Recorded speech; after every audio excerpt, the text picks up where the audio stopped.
Good evening, everybody. I'm Go Vero, Go Home. Welcome to Rail Talk. We show up here every Saturday evening, and much like the Sunday brunch build, but only sooner. We show up and we build kits. We talk about the hobby, and yeah, who knows? Who knows what I'll work on? But for the last several weeks, I've been working on this thing up here, the diesel facility from Walthers, but it's not just one, it's 3 kits. So it's taking me 3 times as long to build it, more or less. So we'll see where we're at in a minute. But I do want to do the normal thing and say hi to everybody. I also have some cool stuff to show you as well. Because I've been busy. I have been busy. It was one of those weeks where I had a few days off, including, today and tomorrow, which is my normal weekend. But I was able to get some work done on the layout and whatnot. If you guys missed my layout update video, make sure you go check that out. But yeah, I have definitely been busy. First and foremost, looks like Bubs gets the Timbits tonight. And because it looks like he's the first one here. There was much debate as to who was the first person in here. The first one I'm seeing is Bubs. So well done, Bubs. And then there's Inked Rails. Brian, how's it going? And then Brian Ferguson. Fergie. How's it going, Brian? And Todd, how's it going? James, Dundas Junction Model Railroad, how's it going? Thanks again for covering for us on Thursday, which was Halloween. You were very sharp with your orange attire. Well done. And then we've got John. How's it going, John?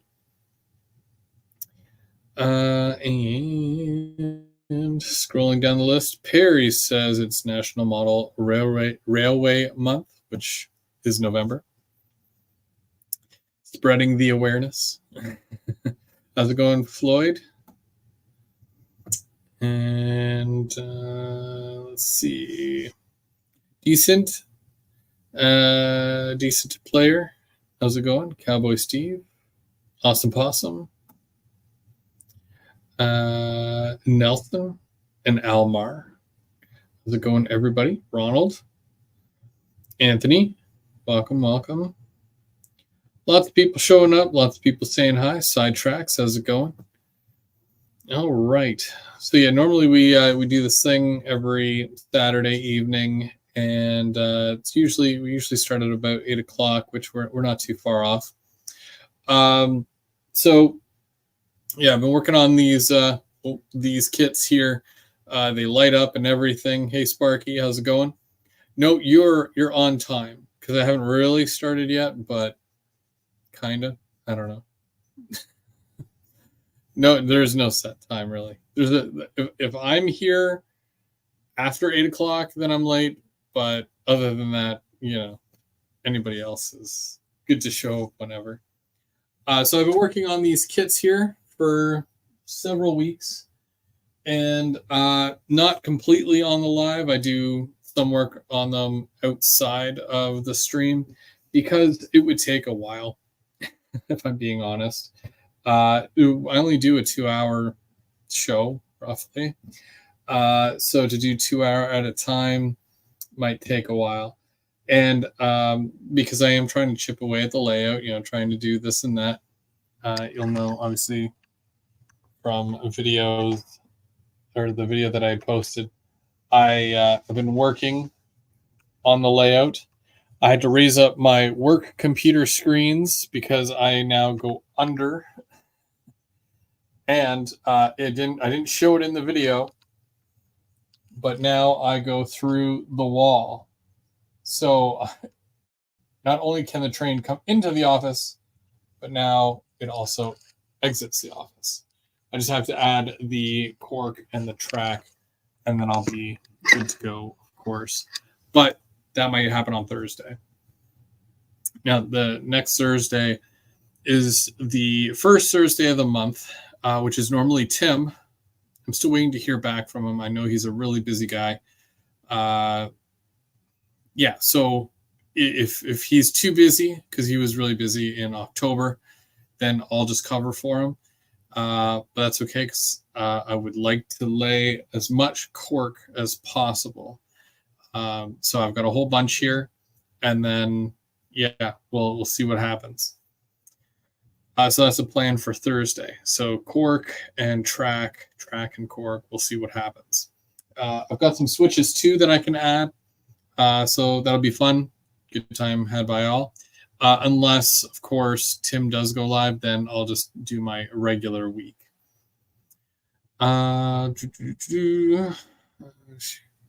Dwight Curley, how's it going, Dwight?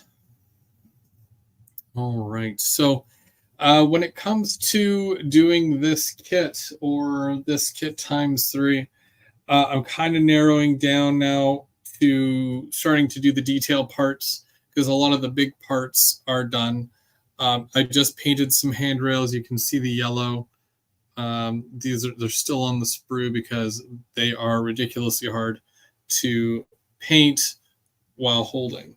So I'm just going to move these for a minute, because I'm going to grab one of my kits and I'm going to bring it down. And I'm going to show you the stuff that I've been doing with it, so that, of course, I can kind of continue, because there's some handrails on the inside that need to be painted, and I left doors off of the buildings just so I can do that. SJ Model and Railway Adventures, how's it going? Thanks for joining. So the main thing here that I've been doing with these is that I want to make one big facility, and that all starts, of course, with doing, one end, and then doing an opposite piece, and then a middle piece as well, to kind of sandwich the middle one together. So you can kind of see this is what I've got going on here. I've added the end wall. This is the back. So this is the this is the back of the building, and this is going to go up against the wall. So this side really doesn't matter all that much. One thing that I did do, and I didn't do it on camera, you can kind of see these cross pieces here. Like I was saying before in one of my lives, they go up on a triangular point. So what I had to do, and I'm going to sit this down so I can show you guys. I'm going to bring the camera around here. Sorry about the shakiness. So I flipped it upside down, and you can kind of see it comes down to a point down here, and it's flat right across the top. So it'll make it look flat along here. I'm just going to put a flat piece that's going to cover all 3 kits. I did the same thing with this one here, and there is one that's just on the other side of this wall here that basically matches up as well. I don't know if you can see it or not. If I go like this. Okay, yeah, there you go. So see how the roof or the wall here goes up in a point? This is supposed to line up with it, but I turned it upside down. This is going to lock in the roof piece, so it can't go this way and it can't go that way because of this wall here. So I'm hoping that it stays right between the wall sections and it'll fit like a puzzle piece. But I did this with all 3 kits, and it's all ready to go. So I just got to cut a piece to go across and cover them. Not sure what I'm going to use yet, but I'll let you know when I do. While I've got it like this, I'm going to paint the railings. There's some railings on the back here that I got to do first and foremost. You can see, obviously, this is the open side. I did put all the railings in. They're not painted. But the big ones that I did paint here, they go down the ramps. I just want to make sure that these are painted first, and then I can come back and add those other ones after. but I have to be extra careful because I do not want to paint yellow on something else that's not supposed to be. Then I got to do a whole cover-up job, and it'll take way longer. It's such a pain. Yeah, basically I inverted the trusses. That's, I guess, the technical term for what I did. But yeah, if you turn them upside down or invert them, it more or less just gives you a flat edge or a flat side to work with. And then that way, the roof piece that you put on there will lay flat.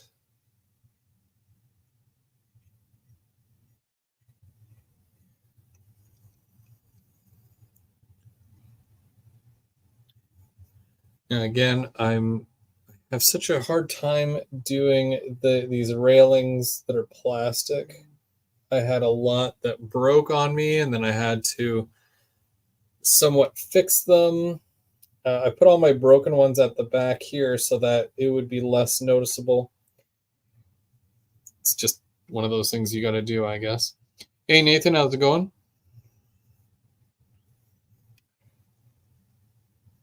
So, yeah, all I'm hoping is that it covers, or like you can't see these railings here all that much because it's at the back. But we'll see what happens because, yeah, things don't always turn out how you plan it. Well, at least for me, they don't always, but I try. So far, so good with the kit though, because when I first thought, okay, well, it would be a good idea to have the same kit times 3, and I saw a very similar build, but it was a little bit bigger. So I'm like, okay, well, I'll just do mine, but I'm just going to do 3 because of the area that I'm covering, or the space that I have to do this in. It's not a lot, though.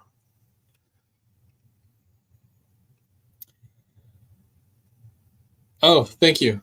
Yeah, Binks is doing well.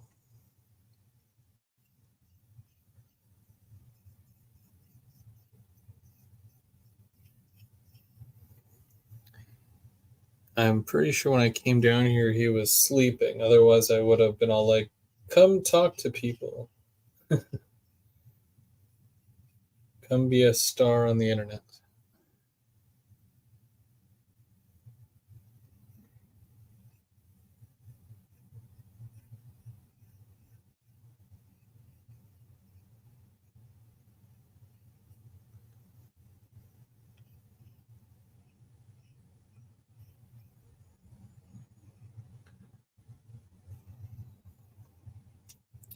Have you bought new engines recently, or is that rare? Um, the only locomotive that I bought recently was the MP40 that I had repainted to a Go Transit unit. Oh, sorry, MP36 that was repainted into an MP40. And that was, what was that, a month or two ago? A couple of months ago. But yeah, I don't know. Ever since I moved, I find that I've been selling more locomotives and rolling stock than buying recently.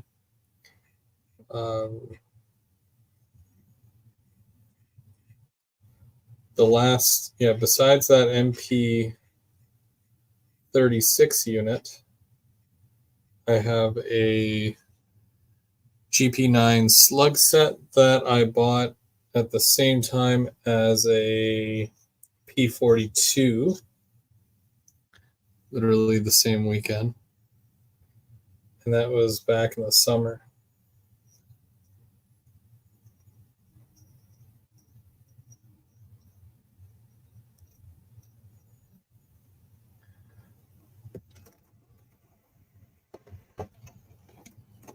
Hey, Adrian, how's it going?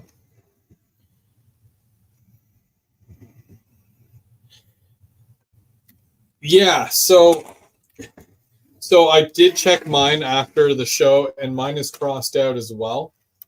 What and then what I did was I scoured the interwebs because I do that sometimes, and I was basically trying to find any sort of proof that they had said it will have the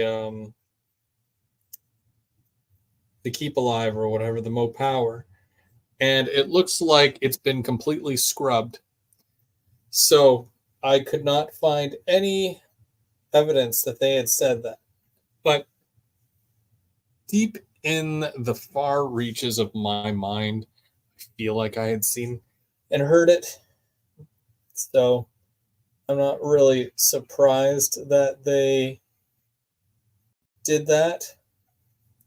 Mine was covered up and I had scratched it out, and it was, yeah, the logo was right there. A little disappointed, just a little. I mean, there'd have to be a pretty good reason for them to do that, right?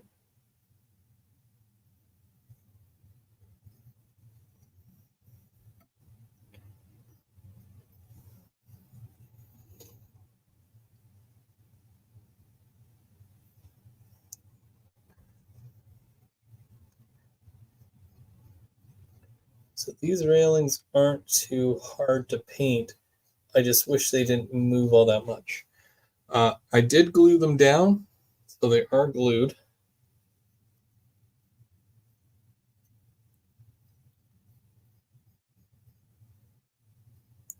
But it's still a little difficult to paint.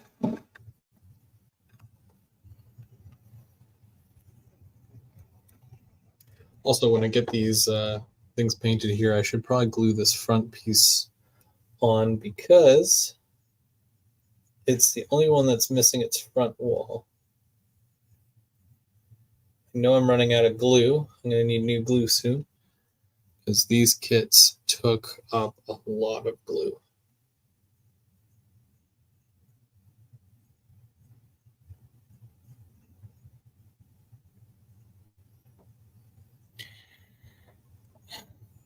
They really should have put in the capacitor since they're great for slow speed. Yeah. Oh, yeah, 100%. Have you tried to see what the Go bi-level car looks like in the shops? No, I have not. That's the one thing I haven't done. I've got a whatchamacallit. I've got a box available, which I could try after. I imagine it would just look like a giant brick rolling through here.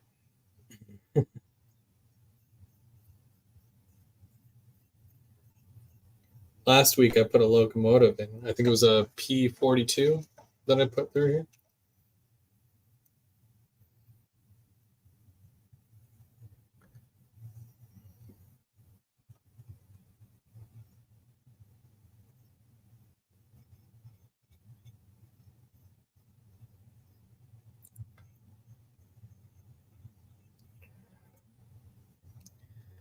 So I'm still working out what I want to do as far as details on the inside.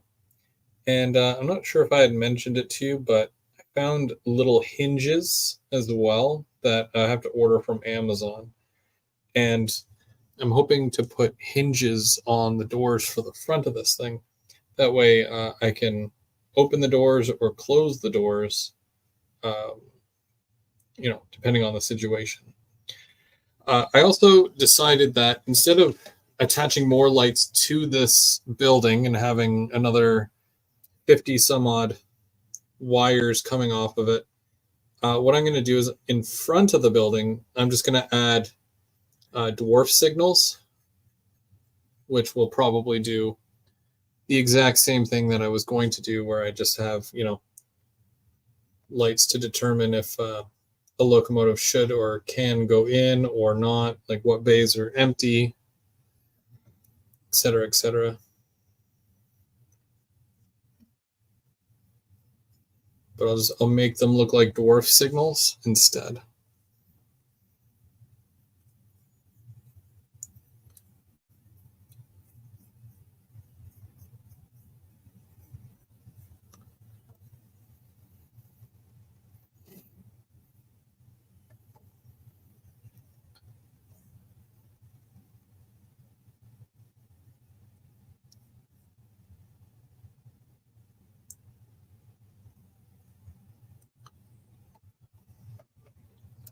Okay. So those railings are done.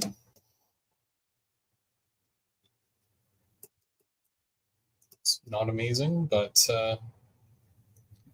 yeah, there's certain colors I just don't like working with, and yellow is one of those colors. It just makes any job and every job that much more painful, unfortunately, because it's just not that easy to work with yellow.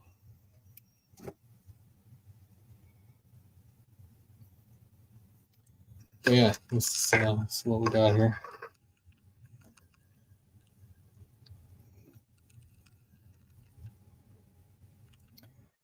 So what I got to do is I got to make a wall. Got to put in a fake wall here, and then some units up on the wall. And then I'm going to have piping coming up. A couple of things down here. Just I can't block too much of this because the train has to be able to roll by here. So I got to be very careful with how much space is being taken up in here.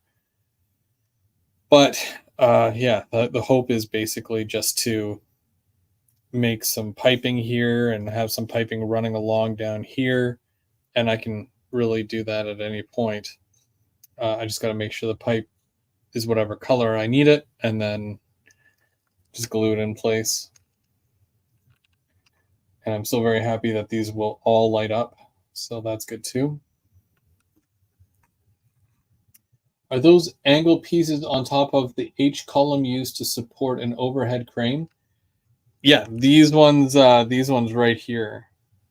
So for this is the bigger section. So these here should support the overhead crane. I didn't put the cross beams in here yet. Same thing with the other ones, just because I don't know if I'm putting an overhead crane in all three or if I'm just doing one. I don't know yet. I do at least want to do one, but part of me was like, nah, don't do it at all. But where's the fun in that, right? So we'll see what happens, but that's kind of the idea.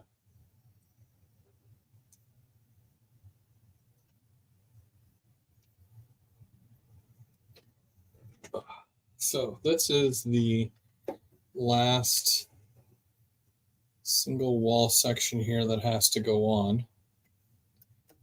And so far, with, considering everything, the walls are going together quite well. And I don't have really any gaps or anything, because I do tend to pinch this stuff together when I'm, doing the initial gluing process. I just think that I'm running out of glue, and that's going to be a pain. I'm going to do a bit of weathering to it, nothing too crazy, but whoa, nice. Okay, well, that's something. Oh yes, Bubs. So I don't know if you guys have seen the video, but basically what he's doing is that we're both part of the Ottawa club, and he does a lot of modules for the club because it's a modular club. That, of course, that makes sense. So he's got a couple that he's already done, but he's going to be doing some new ones, and he's left a few clues here and there because he does that often. When we were working on a kit in the past, he did a contest where if you guess what he was trying to build, then somebody would win I think it was a gift card as well. And he's doing the same thing again. So if you guess, from the clues that he's providing, then basically, I think he said he's doing a gift card as well for that, if you can guess. So I've sold off a lot of my O&R. I still have some. I have about 50 barrel ore cars. I'm saving those.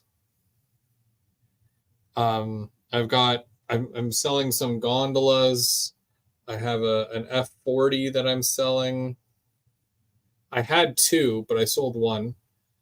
Uh, I sold an SD40, but I need to get two other SD40s for my ore train.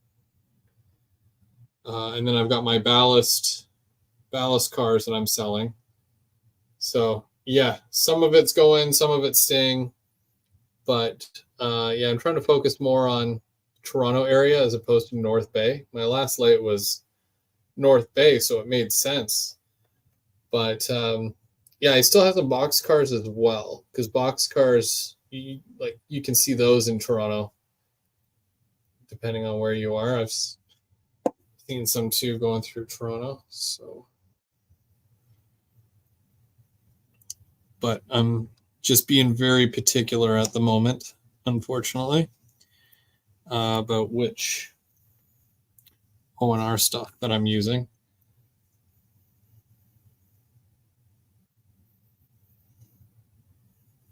Chris, you're in this too. You can get, yeah, I don't know nothing.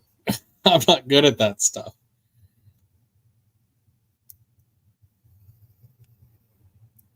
I know you said it's somewhere in Ontario, which, you'd think that I would know something about Ontario.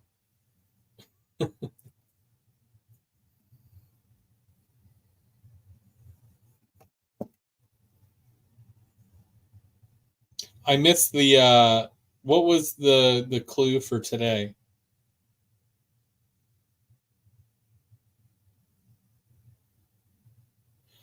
Okay, so it's a place in Ontario.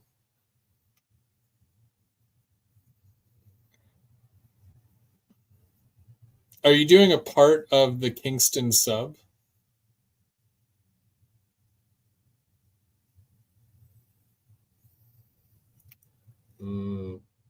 Kingston sub.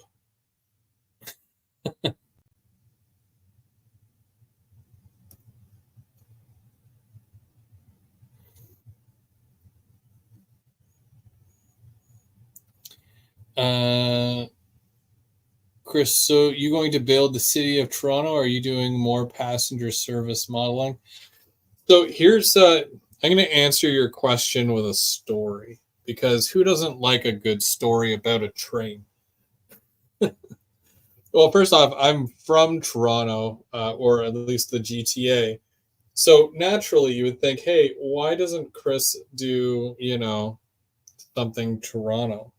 Which you would not be wrong to feel that way, because I've wanted to do like a whole Union Station thing for so long. And yeah, so I've been living vicariously through N-Scale Dystopia, because he's been modeling a lot of the Toronto and Union and whatnot, and he's starting a new layout, which is also, it's going to be really cool as well. So yeah, the whole Toronto thing is, it's a very real thing. I've wanted to do that for a while, but it's difficult at the same time, because I'm yet to have enough space to be able to do something like that. When I first started working out the layout here as to what I wanted to do, the whole Brampton Yard came up, and it was something that I was deeply considering. Sorry, I'm just looking for pieces right now. Where are those four little pieces? It's never where you leave them. Never. Oh yeah, I put them over here. This is where I left them. So Yeah, it's difficult sometimes because you never have enough space for what you want to do. My imagination is way too big for this room. So I kind of have to make a compromise with myself and say, what can I do versus what can't I do, blah, blah, blah.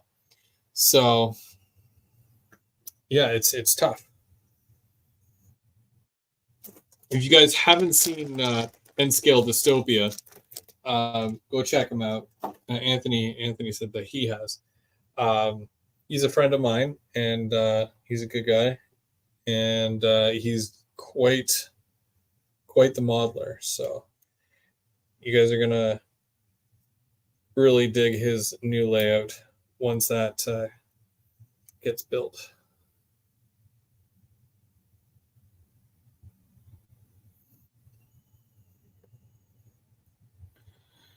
But yeah, so wanted to do the whole Toronto thing, and then building this.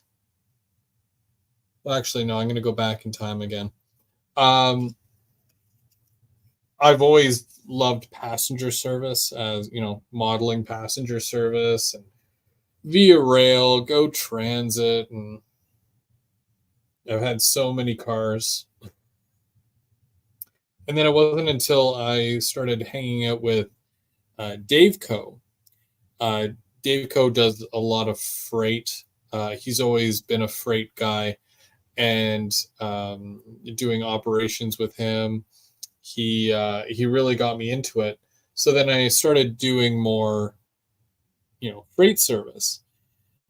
So it's since then I feel like it's been a juggling act between freight and passenger, just trying to make it work and trying to, have the best of both worlds, even though it's a slippery slope. But it's fun. It's honestly it's fun. I like doing both. I think the reason why I like passenger so much is that you can just put a train on and go, let it go, right? You can just have it running around the tracks, but you can really do that with anything. But the consistency is there where it just, you don't have to stop, you don't have to switch out the cars, you can just keep going. Yeah, sure, you can stop at stations and whatnot if you've got stations on your layout, which is fine. But yeah, just trying to combine things that I've seen in the real world with, the hobby. And again, being very interested in the Toronto area, I really like the look of the this building, like the real one. So I wanted to incorporate it somehow, right? Because I don't want to put just like several tracks and call it a yard or a facility, and I want it to be more than that. So this is my version of that, anyways.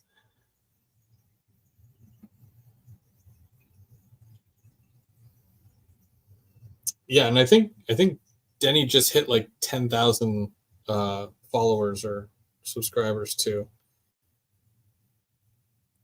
He's really good at what he does.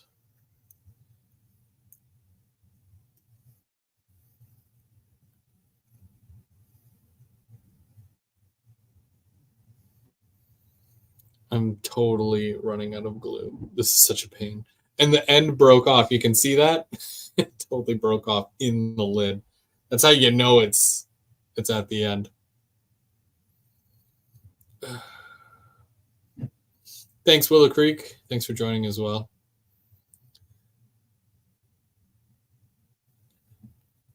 I still need to get a piece of wood or a platform type thing to put all three kits on that I have to almost like a module where I secure them to the piece, and then I can, and I think that's when I'll do the weathering, when I know that it's secured and everything is flat and I've got my detail pieces in place and all that. That's probably when I'll do that part of it.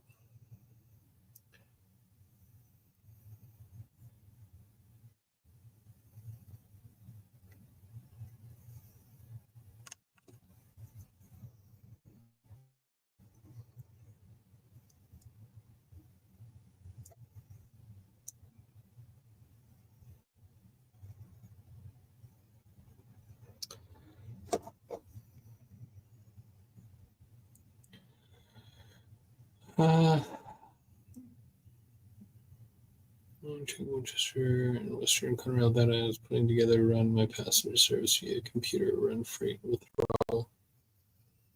Yeah, like, so I know everywhere it's a little different, um, based on the railroad that you are running and who uses what tracks and all those logistics, right? So, uh, yeah, everyone's going to have a different kind of setup when it comes to something like that. But I don't take this too seriously in the sense where, if I have, a train that I really want to run, I'm going to run it because I like it. And I'm not going to not run it just because the real one, you know, might not run in the particular area that I'm modeling. I don't do it to that extent.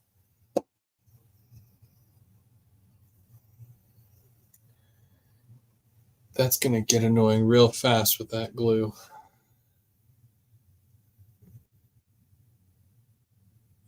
Barely anything in there. I hate running out of glue.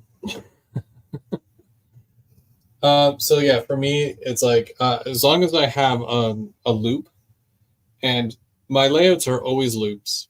Um, I like to refer to it as a dog bone because of the fact that you've got your two straight sections, back and forth, and then a loop at each end. But it's the two straight sections that go all over the place, right? They'll go like I've got them going through my walls, got them going through like under my computer. They're going to go through a helix, but either way, at each end you've got your loop to throw it back. And I always do right hand running.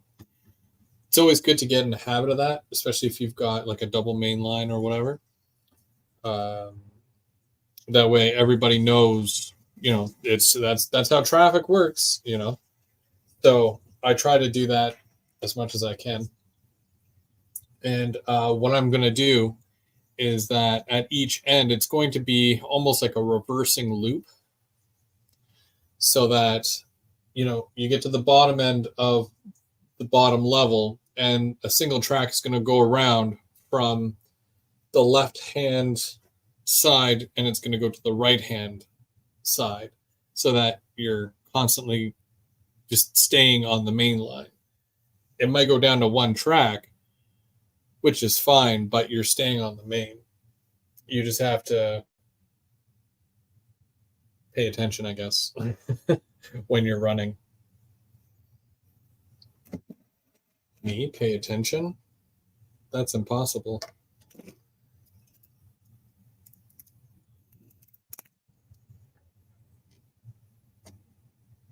Yep. Yeah, I'm building 3 kits that are very much the exact same, that are all going side by side to make one big kit. So it'll look like one big building.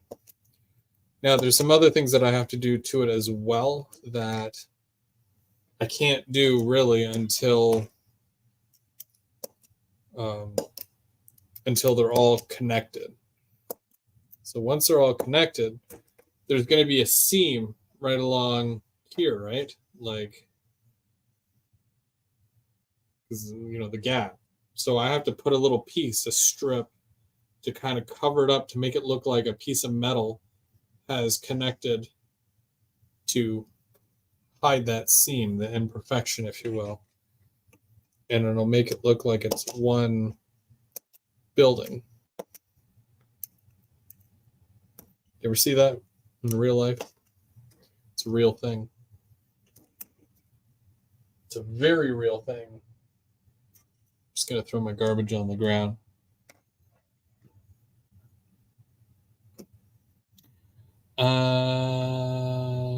My feed is stuttering a little as I'm trying to work on a video. You could do it too, Chris. I run freight doing night and passenger day. Yeah, there's a whole, like, you can work at a timetable and whatnot, but like even at the club, like when we run trains at the club, you know, you're gonna see some passenger, you'll see some freight. You just have to be mindful of where everyone else is and, you know, take all that into consideration.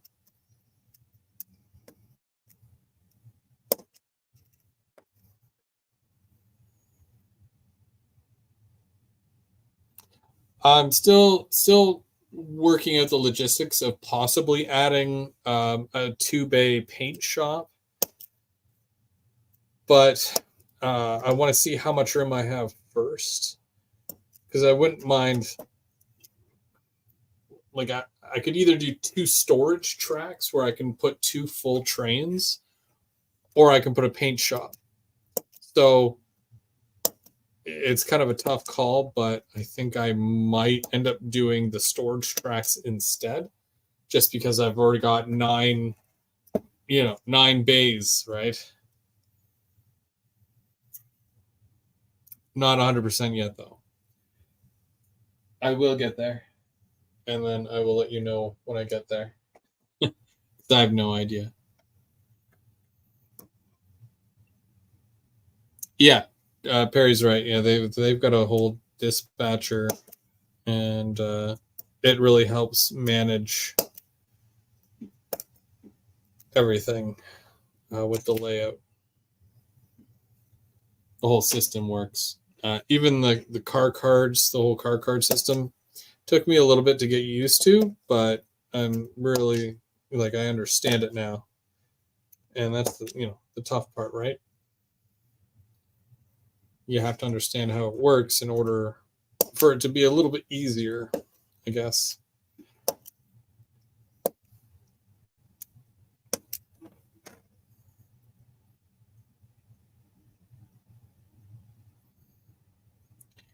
Instead of a paint shop, what if you added a car service spot where you could have to switch out the passenger cars and build trains?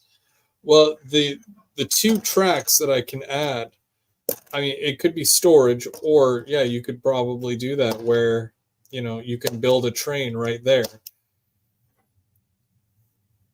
which is cool. I mean, I don't have a lot of go cars, so I think I only have about 12 right now, but the new release is coming soon, either November or December. So I hope to have a few more. But yeah, it'll be nice to get the track down, get the switches in place, and then like just start populating everything with the cars and the locos. I think one of my happier moments will be when I like load these things up with all the locomotives and whatever I'm not using, and then I can swap them out here and there. That'll be fun.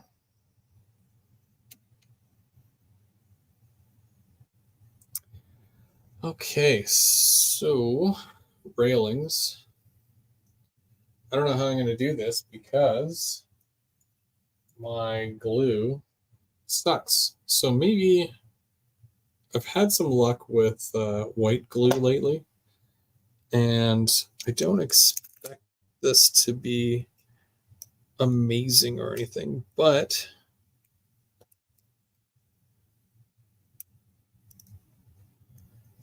it's held the clear plastic. So there's a clear plastic here as well. You can't see it, but it holds that in place really, really well. And because these are both painted, I feel like that would work. So what I'm gonna do. So check this out. So I get so much stuff from the dollar store. Honestly, it's like my second hobby store. Something like this here. This was $1.25, and when I'm mixing paints and whatnot, even for doing some ballasting too, right? Because it's just a small container. I will get a package, or I'll get a couple of packages of these, and all it is, it's like a takeout cup, like a sauce cup, and a lid. You guys know exactly what these are because I've been using them for like so long. So yeah, so that's a little cup, and you get a little lid. And I'll mix a paint color, put the lid on, and I don't have to worry about it, drying out or whatever. So there's that. But there's also many other uses for them. For example, I'm going to put some glue in, and I'm going to use it as a dipper for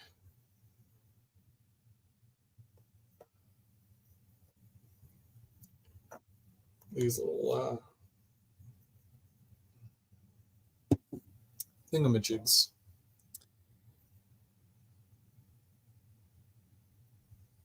Okay, so some white glue on there. Some white glue on there. And we're going to see if this works. If it doesn't, I won't be upset.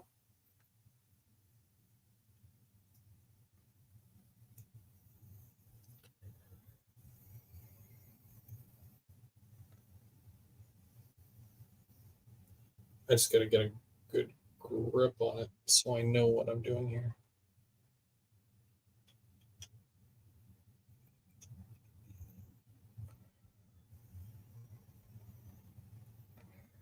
Okay, so that kind of worked. It's in there. So I'm just going to keep doing that. Michael's is awesome. I buy a ton of paint from there. Yeah, Michael's. I've gotten some paint from there as well. They've got some good branded stuff. The dollar store, I even bought cork from there today, and it was cheaper than Walmart. That's right. Because Walmart will give you 4 pieces of 1x1 squares, and they'll charge you like $18 or something, which that's crazy. I paid $12, and I got 6 or 7 pieces. No, it was an even number. I think I got either 6 or 8.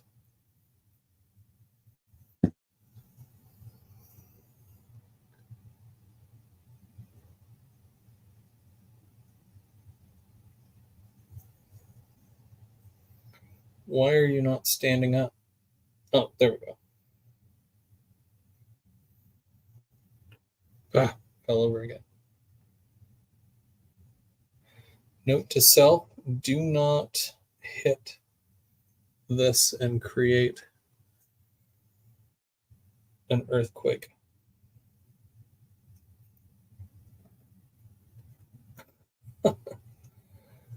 Ah.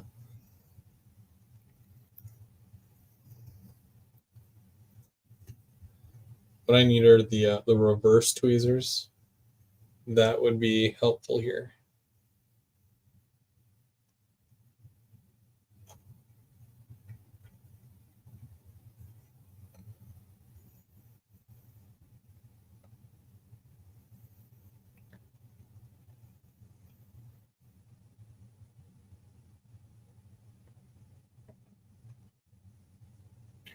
Oh my gosh.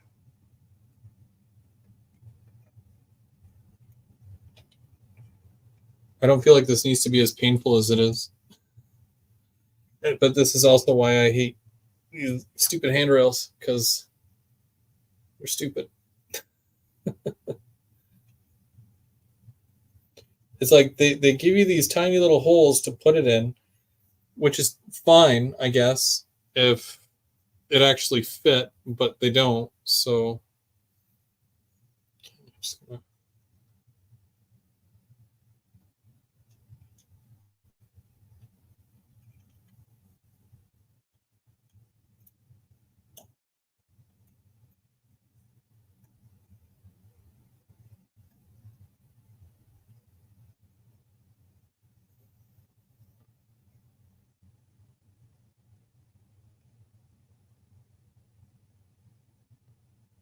okay, should be good. Let's see, James. All my coaches are packed up. I think might have 12, but I need the new quote unquote ugly paint scheme. Yeah, a lot of people don't like that. The Metrolinx two tone green. I don't care. It is what it is. What are your thoughts on the new Go Kart paint scheme? Yeah, it's fine. I think people get so used to one thing for so long that they almost don't accept the new one for that simple reason. Where it's like, that's not, you know, that. So they are quick to dismiss it.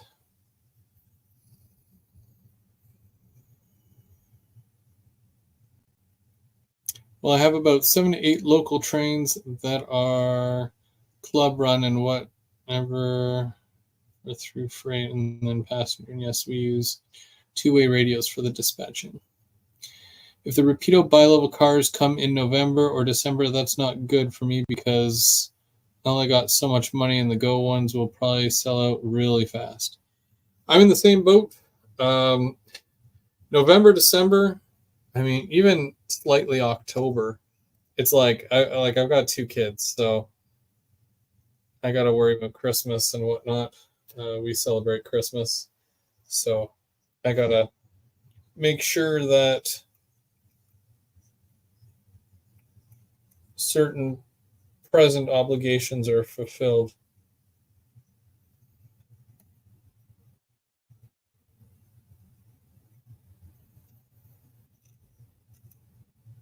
Got to earn that world's greatest dad mug come Father's Day. So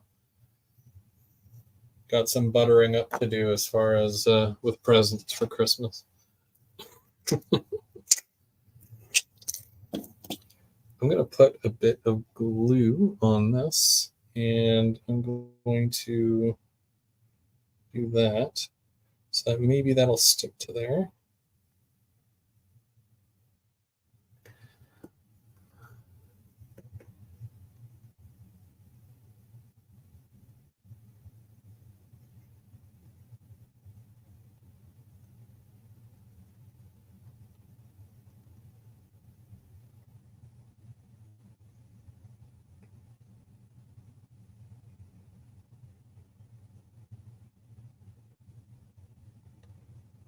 Okay, so far so good, I think. I'll show you what I did because I don't know how much you can see.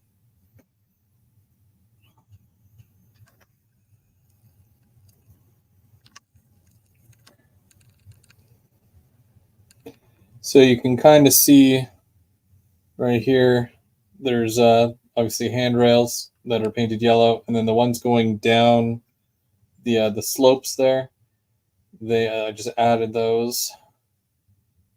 It was not fun, but it's got to be done, so there's that.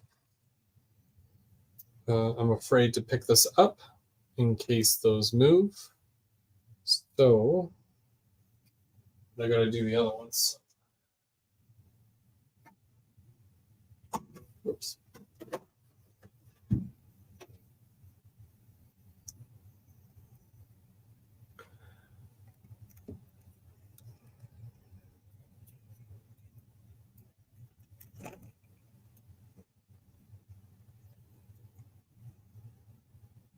Now it's all about being real careful with these things because I don't want anything to break or, you know, become loose.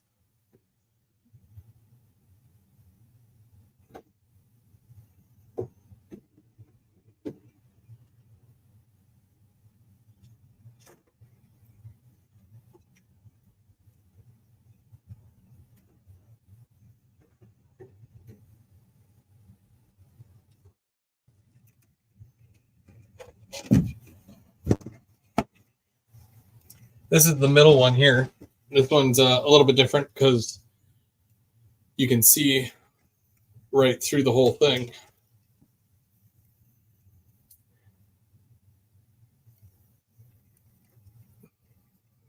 Yeah, it would be really bad timing if they hit the store anytime between now and like mid-December.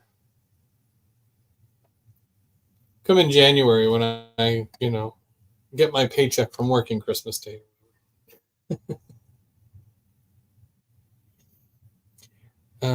Chris and James, Alice is going to be doing via cars as well. New ones for the P36. Yes, they're going to do Canada passenger train. Are you guys getting any of those?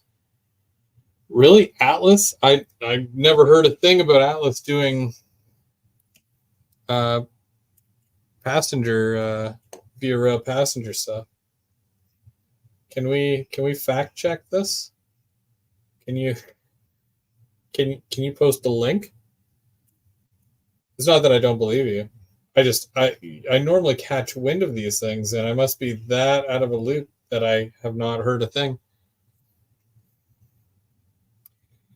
Usually one end has a limit of 2 bikes. Maybe you were on the handicap car in the middle of the train. Atlas did not do a Canadian locomotive. Perry created an MP40 using an MP36. Vertical bike stands not. Let's see. Todd says, "Wow, that's awesome. You should be taking lots of pics of this as you go along for an article on Model Railroader. It's going to be awesome." I don't ever really send them anything, I don't know if you know, like I don't think of myself like that. Like I do it because I enjoy doing it, but I appreciate the kind words that like because like I do take pictures of it and I post on my socials just to say, hey, this is what I've been working on, or this is what I worked on today or this week, or come watch me work on this live because, I mean, how else will you know what I'm working on?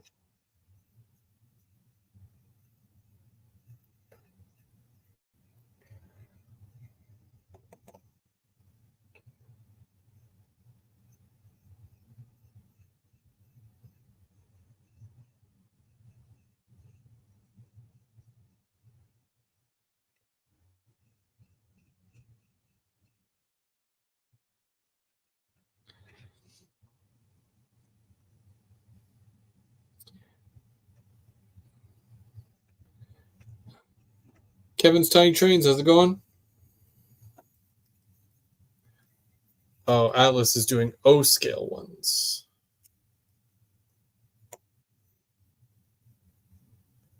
Rapido is doing the silver ones, the silver via cars. That's good enough for me. With Atlas, I'll buy their locomotives.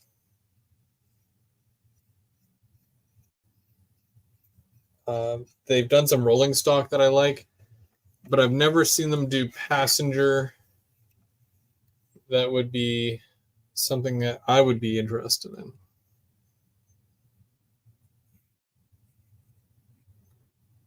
It's never really been brought to my attention, anyways.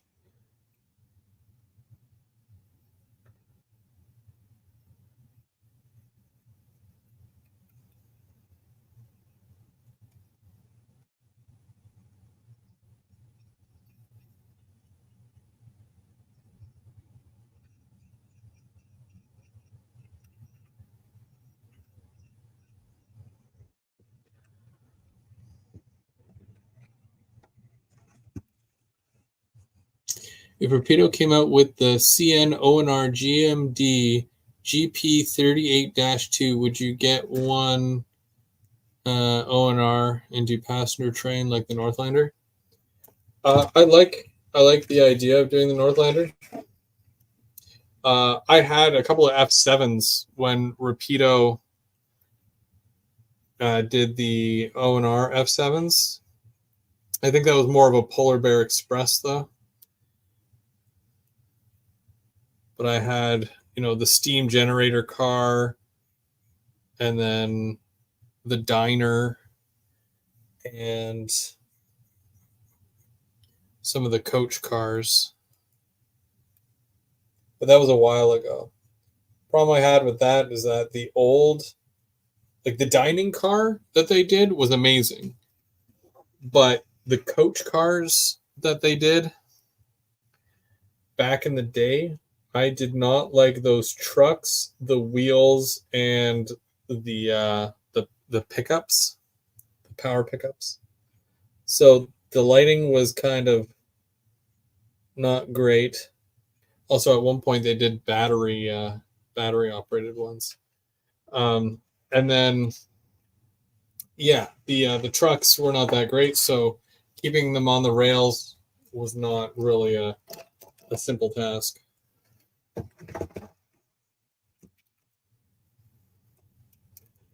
If they did new ones, I'd get a set for sure.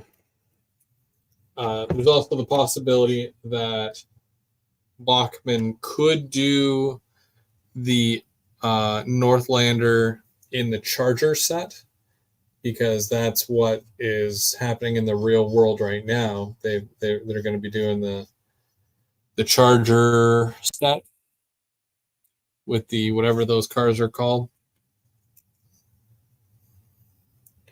But would I sooner get the Lumi? I would probably sooner get the Lumi.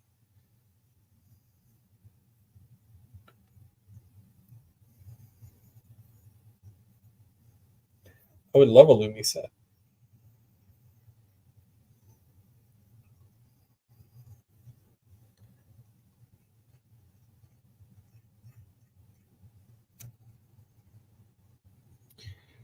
But a GP38-2.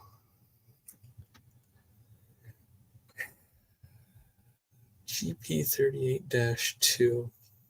See, I've been waiting for GP38s and GP9s painted in, the O&R for so long. And it's like, it feels like whenever, let's say Athearn, when they did their Tuesday show, their live stream, talking to them directly doesn't do anything. Going to their message boards or whatever, that doesn't do anything. When they say, oh, send us an email with ideas, that doesn't do anything.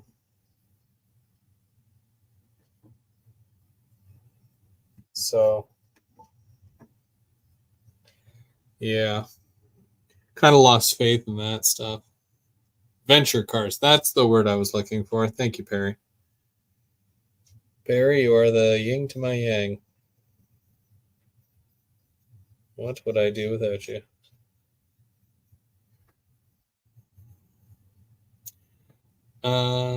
Someone, especially like Rapido, should make the X-Go O&R single level passenger cars.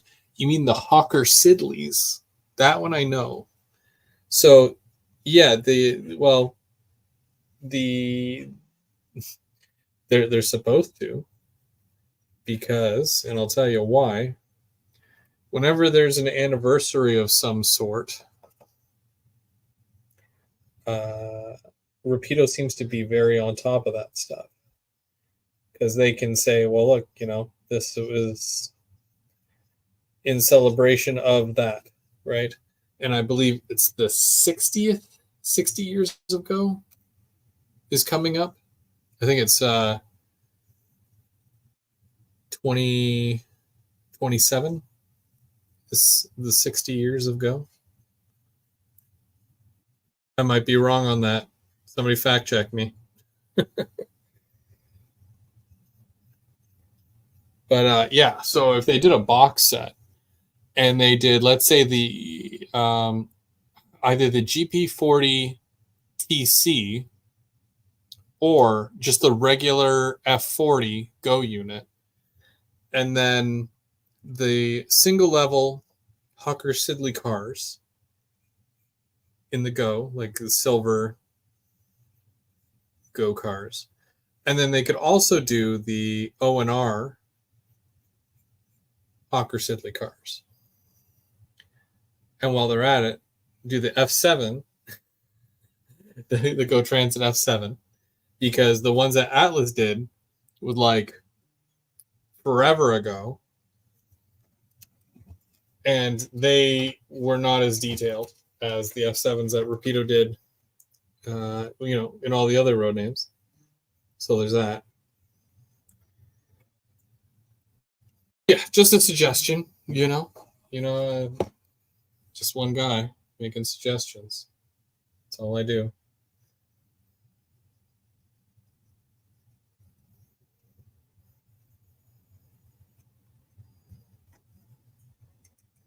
I think I even recommended that they do which one? The RS10, which is there's only one Via Rail, which is an RS10. And that was number 8558. And I know it's weird. Why would you do a locomotive just for one variant? Well, CP Rail had a bunch of RS10s. O&R had some RS10s as well, just a couple. And one of them is in the Montreal museum right now. So they could get away with doing, a couple of different names in the RS10 as well. Will they do it? I have no idea. But that was another one of those suggestions that I put out there. If Rapido makes those, I might get 3 or 4 like they used on the Northlander and wait for them to make an O&R CNGP 38-2. Yeah. I mean, they're great just even as, local units, right? I sent Athearn emails for the last 5 years to make the GM demo SD70 ACEs, and they finally announced them at the end of this past October. Perry, did you see? Because who was it? Scale Trains announced the new CP Rail paint scheme. I think it's an SD70 or whatever. Broadway Limited also said that they're doing that one. And it's like, that's kind of weird that Broadway Limited is randomly going to do that exact same locomotive. Very strange. Larry, how's it going, Larry? Chris, is Rapido doing Via RDCs? They've already done Via Rail RDCs, and I never bought any. They don't seem appealing to me. Just the whole RDC thing, except for this CN one that they just announced, which is like a test. I think it's a test car of some sort. That seems all right. But yeah, as for the other ones, I wasn't really a fan of the RDC, so I never really paid it any mind, as they say.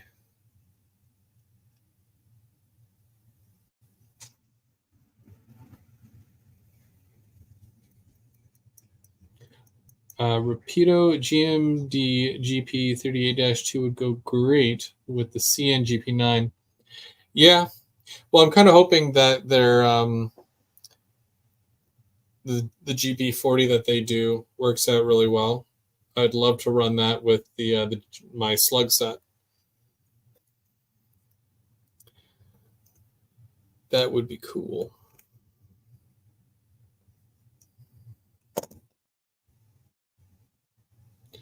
GEES 44. Yeah, so I think that I saw that whatchamacallit is doing it. Oh, and I'm pretty sure I just seen a GP38 as well, like a real one, painted in that new scheme. Correct me if I'm wrong, but I'm pretty sure it was a GP38. Might have been like an eco or whatever they're called, one of those units. But they're starting to paint more of their locomotives in that scheme.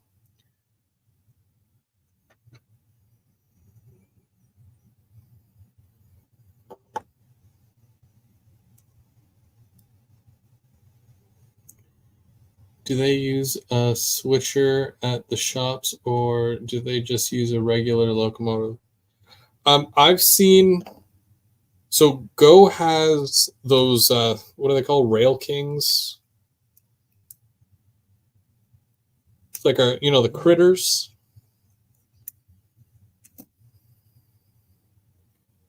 Go uses those sometimes. I've never seen them switching, but I know that they use those. They also use those for maintenance. So I hope at some point somebody does a Rail King, because that'd be cool.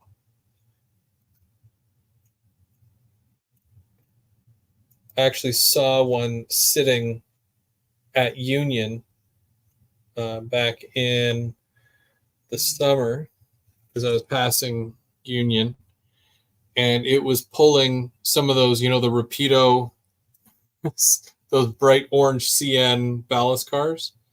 It was pulling a couple of those with a couple of other weird looking maintenance cars.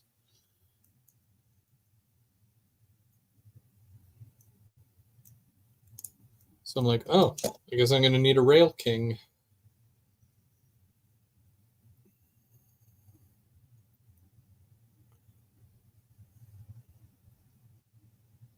I guess you guys can see right through this thing here and see what I'm doing.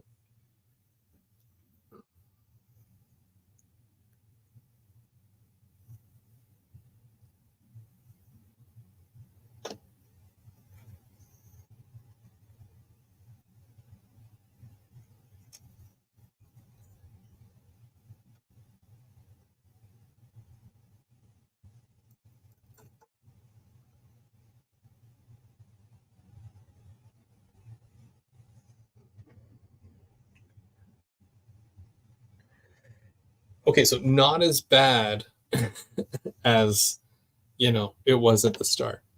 It's tricky, not gonna lie. It's a little tricky, but you get used to it, and then you just use your pro skills to make sure that you don't break anything, right?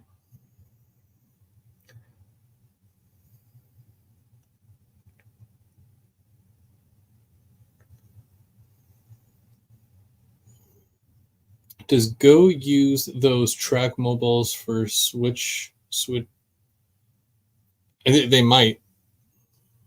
I don't know how much a track mobile can actually uh, move, and the Go cars seem pretty heavy.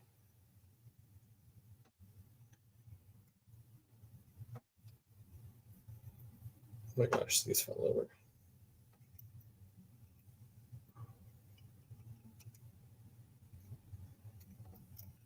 Getting this out of here because that's being a pain. And we're going to try this one again.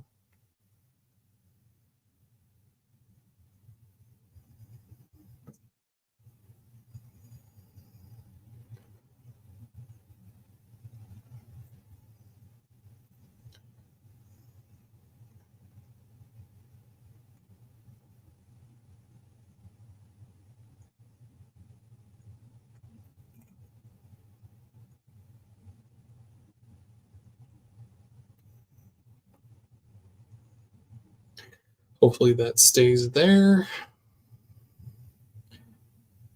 I'm doing this on a railing to railing basis. I haven't decided whether or not this is infuriating or not. Some of them are a little bit easier than others. So we'll see what the final verdict is when I'm done.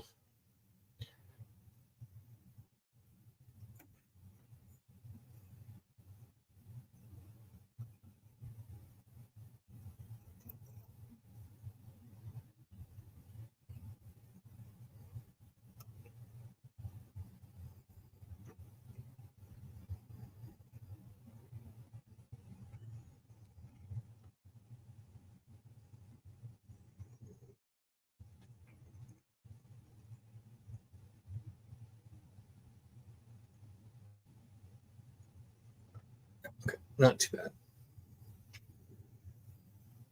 And because the temperature down here is not terrible, the glue is going to dry really quick.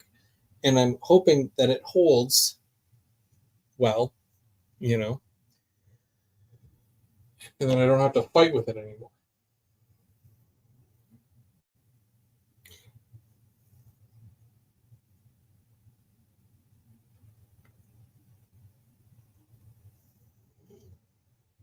All right, Floyd, you have yourself a good one. Everyone is live tonight? Uh-oh.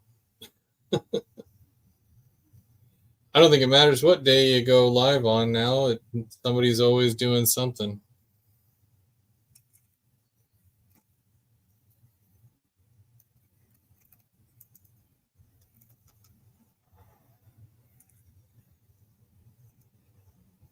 But the question you got to ask yourself, is anybody else making a 3-bay correction, 9-bay shop live? I'm going to guess and say no. Unless somebody actually is, then let me know, because that'd be cool to see.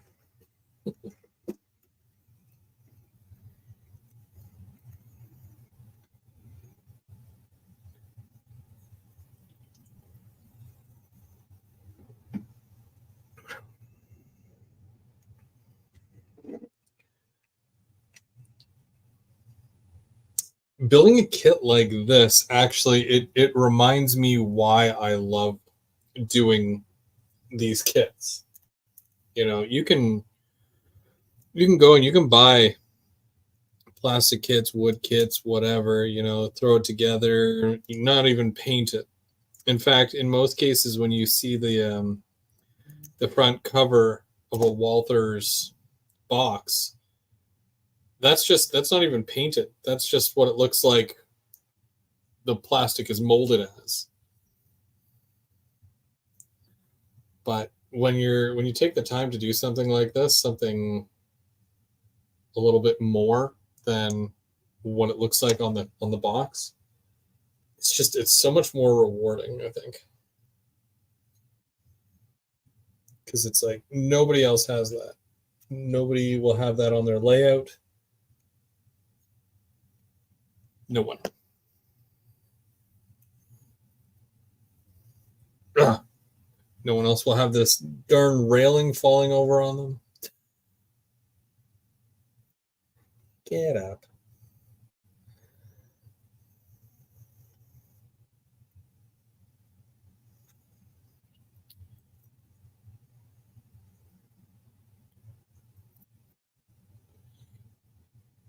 Perry, that's Sunday night that you turn your clock back.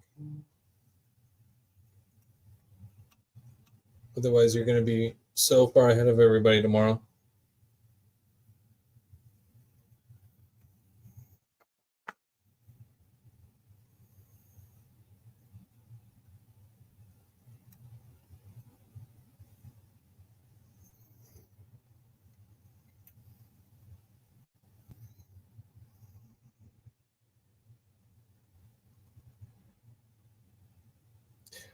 I miss making shorts, you know, like run a locomotive and, you know, put some music to it, have it going through scenery. I miss doing that.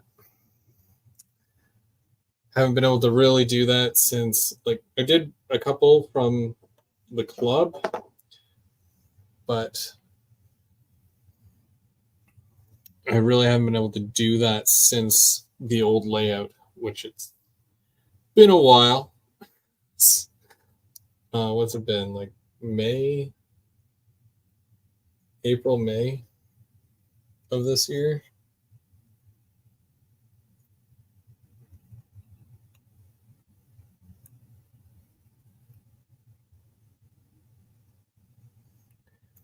Thing is, though, like I'm hopefully gonna have track down soon, even if it's not, end to end going through the helix and all that. I'm at least going to be able to do some switching. So kind of ease back into it. And yeah, I'm going to got to get back to doing monthly updates as well. It's been a while since I did an update. So I did the update the other day, but before that it's been months. I guess, you just get so busy with things, and then of course I do a lot of lives too, and I just kind of show you the layout update live. Did you get one of the Rapido GP9 RMs in the stripes, or just the mother? I just got the mother slug set. I would have loved to get the zebra as well.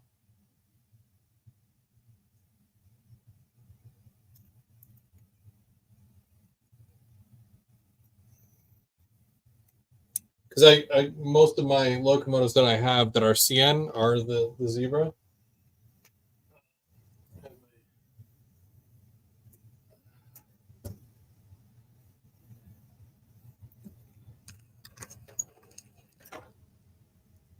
Yeah, see the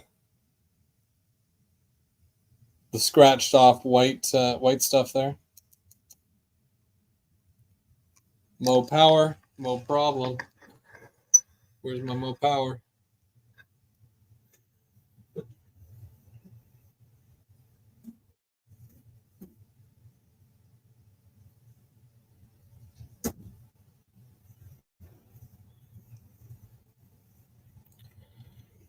The joys of kitbashing, the struggle is always real.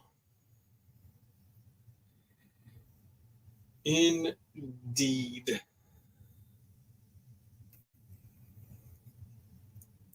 But it's fun. Can't deny how fun it is.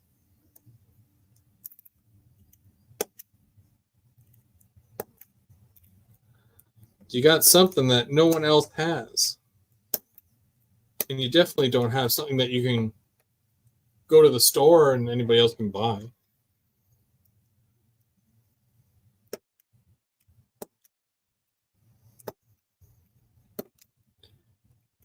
The same thing with 3D printing, right?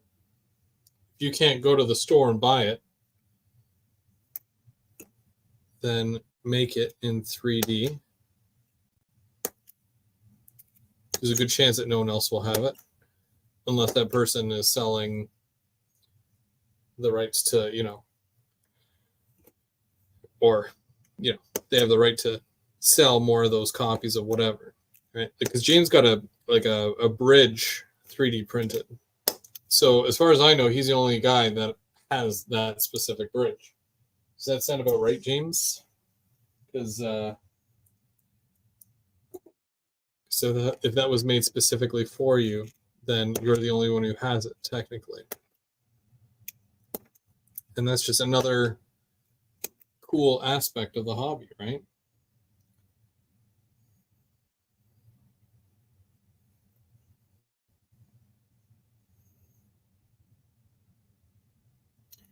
I hope Rapido does the Conrail slug.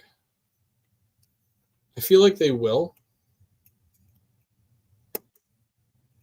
The thing with any company is that when they've got the tooling to do one model, they choose the one model as a base, and then they take the tooling and see what other cars or locomotives they can create from that, if they're smart anyways. And then that way You know, you're not paying a full tooling cost just to make a different locomotive. With Bowser, they have it right down to the fact where, you know, they can change out the cab, different cab shapes, different body shapes, and then they put it all together to design a full other locomotive from whatever company or road name.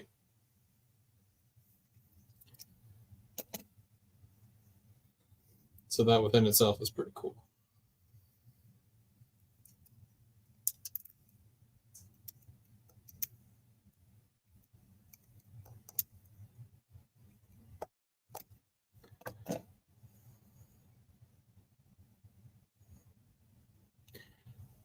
That's correct. And I think they already had the tooling for the switcher that they're putting with that. Their version of the slug. I wouldn't be surprised.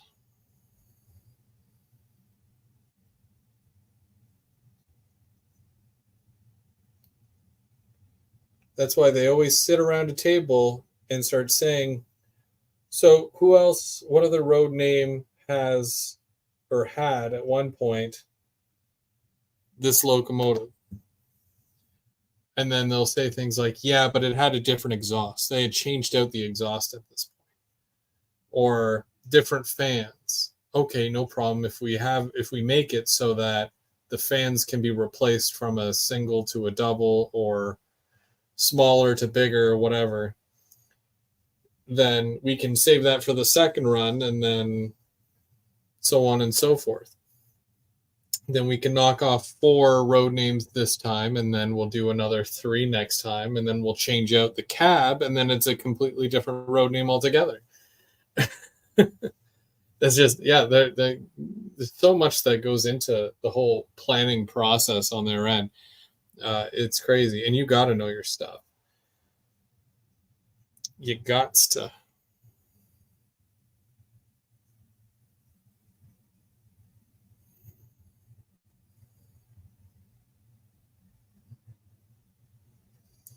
Which is why I was worried when Rapido announced that they were doing, was it the P36 or whatever?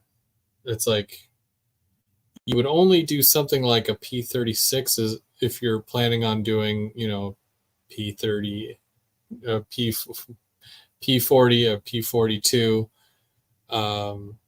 you know, and all the other variants. But it's like there's so many already out there. Why are we doing more of those? That seems weird, right?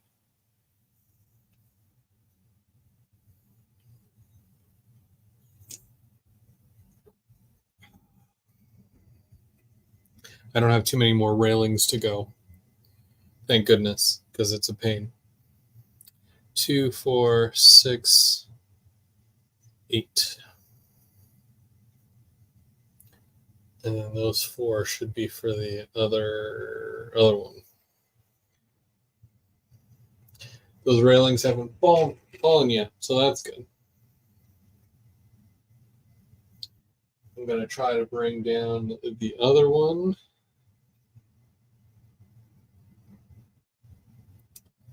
Did I, oh, I didn't do there.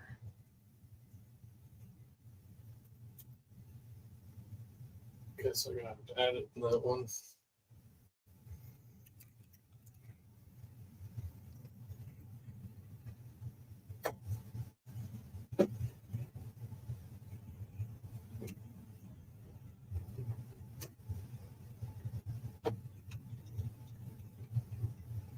So I do want to show you what I was talking about earlier. I'm just going to see if this will stretch. Sorry about the shaky cam. Oh, yeah, there's a knot here. There we go. Okay. So this is 2 kits here side by side. And even though they're perfectly lined up, you can see that line, that crack going right from the top to like that pillar near the bottom there. So I got to put a piece of plastic running right to here, right from up here down to here, on the front and on the backs, just to kind of fill that little gap in. It's not much, and I can make it silver so it looks like a little metal piece. But yeah, typically that's what you'd want to do for something like that, just to kind of hide the seam. I've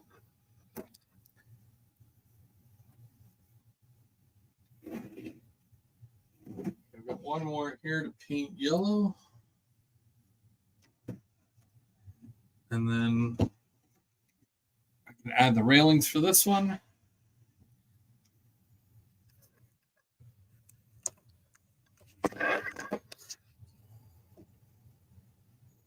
What are going to do whether or where in the workspace? I do have some powders and whatnot. I do have some inks as well, but I haven't really gotten to that part yet. I have a few ideas, but still not completely sure.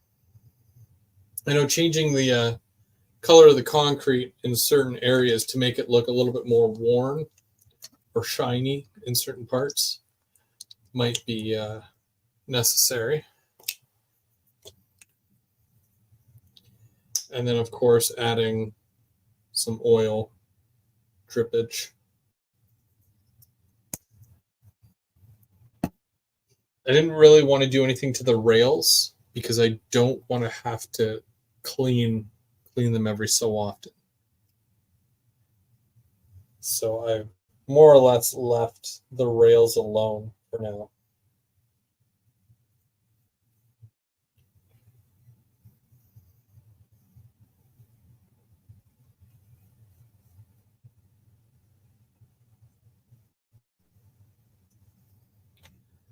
Oh, I guess you guys can't see what I'm doing from that side. Let's do it like this. Get on this side.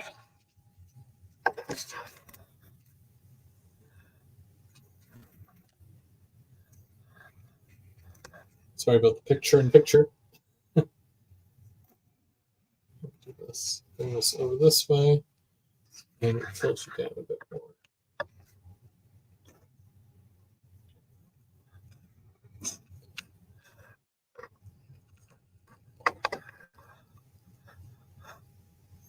Now, also, I do have some, whatchamacallit, some pieces from mini prints as well that I do want to add.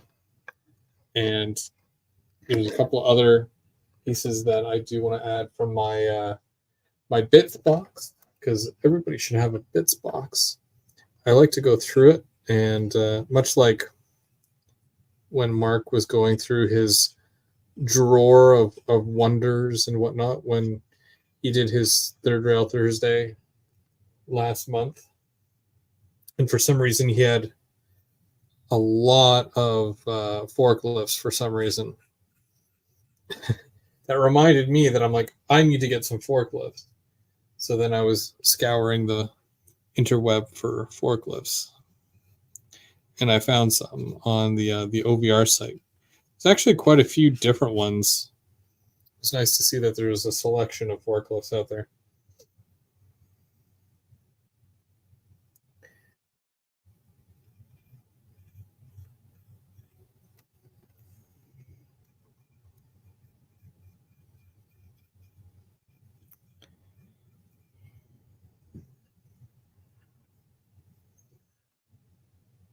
I had a hard time finding good images of the inside of engine repair bays like these.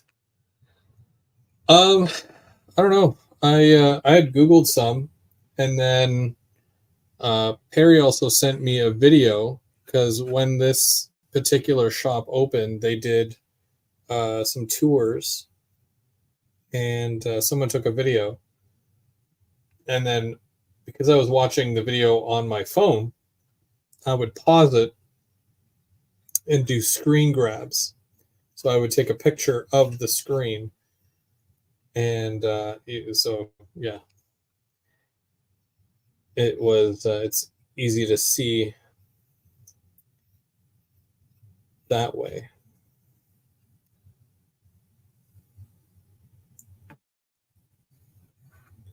I hate these railings with passion.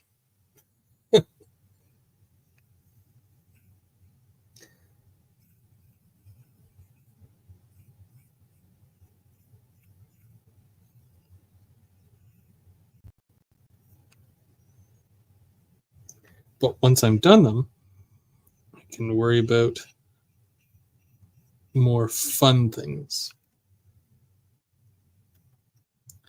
like the scenery around it.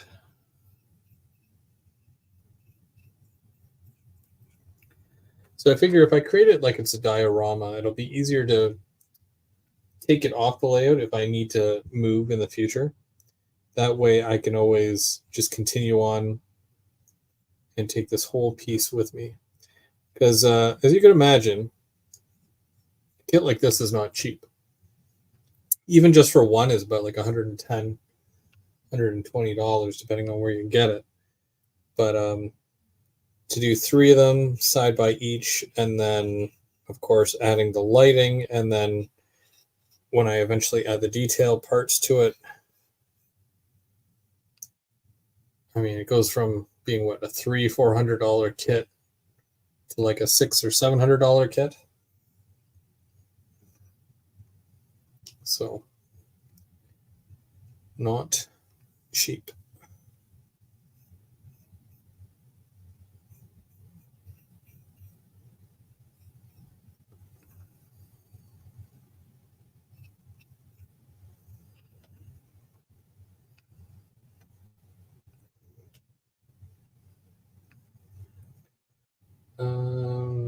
What annoyed me about Rapido and their GP9Us is that they did the XCP GP9Us in the Can-Do paint scheme, not the GP9 RMs, even though they are real life XCN. Well, I feel like if there's enough demand for it, then they would do that. It's still early to say, because they're only going to announce so much at a time too, right? There's a GP9 in the Brampton yard that I can't remember what paint scheme it is, but it's like this ugly green, and it might be a CN Heritage unit. But yeah, they painted the slug and the locomotive, which I'm pretty sure was an F40.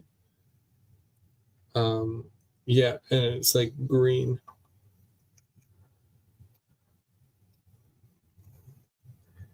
And even though I'm saying it looks ugly, part of me would be like, well, I kind of get that.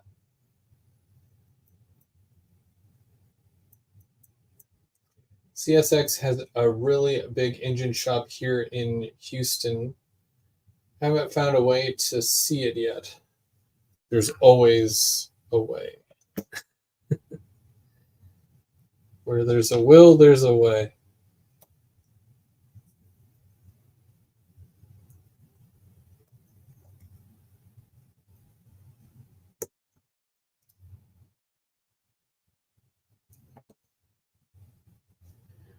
I personally haven't been to the Whitby maintenance facility myself, although I'd love to go and take a tour.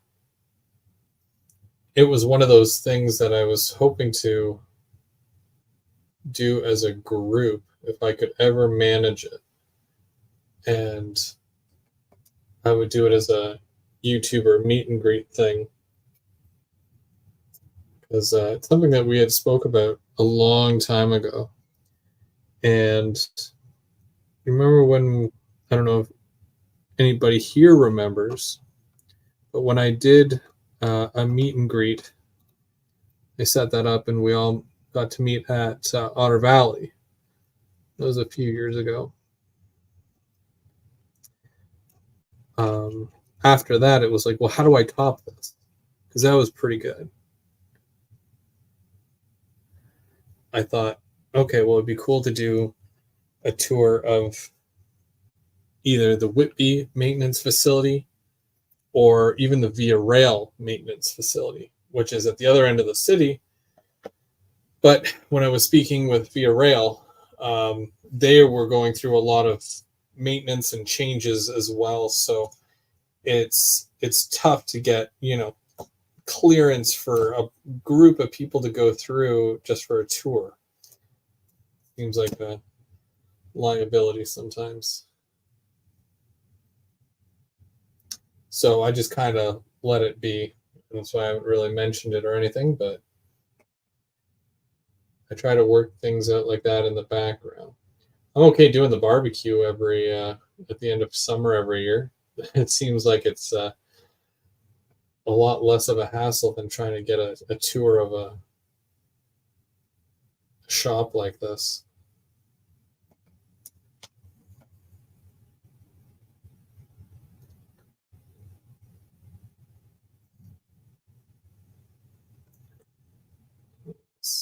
Gotta get this in. Sorry if my hand is in the way.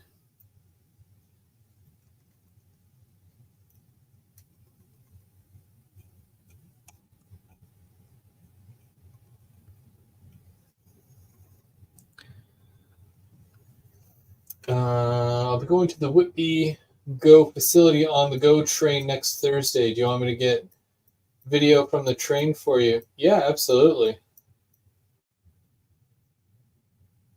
You get a good view from the trackside. Maybe the local model train club could line something up. Just joined in time to help with the big Thanksgiving weekend show in Huntington.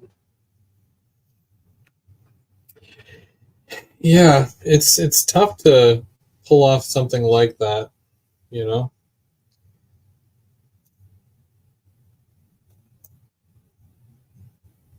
I feel like you got to know people.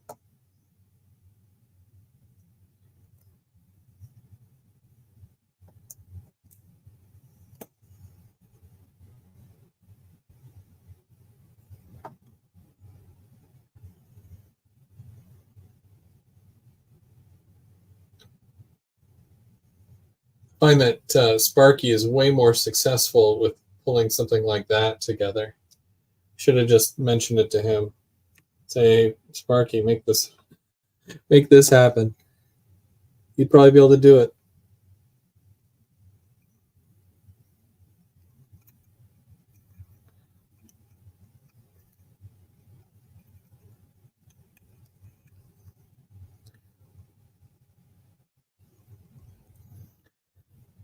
Huh, voila, the railings are in. Um, I mean, Perry, that's not a bad idea.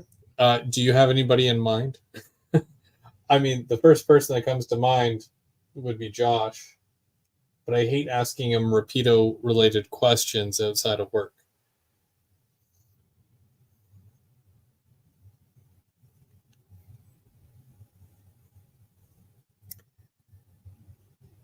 So it's a tough call with something like that.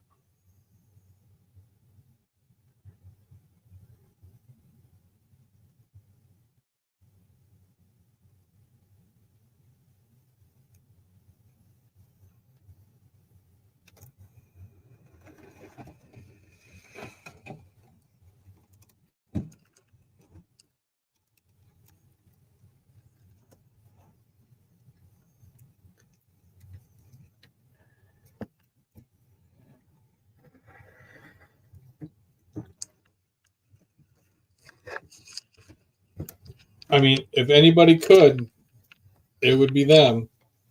And they would say it's, for whatever project or, whatever, right?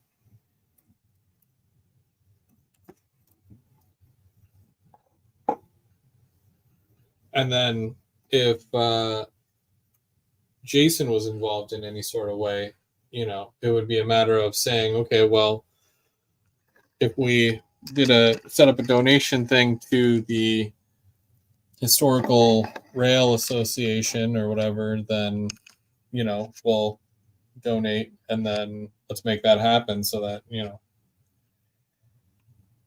everybody wins, right? We help to preserve something and we get a tour of something at the same time. Everybody gets their back scratched.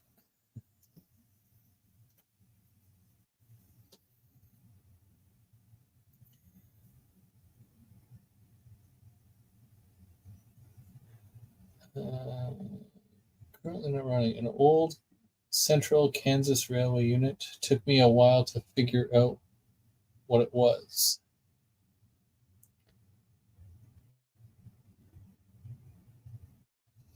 Are they see and that's the weird thing, right? Because I always hear about like how difficult it is to get a license to do Go stuff and Metrolink stuff, and yet they're doing it. So it must have something to do with the historical society.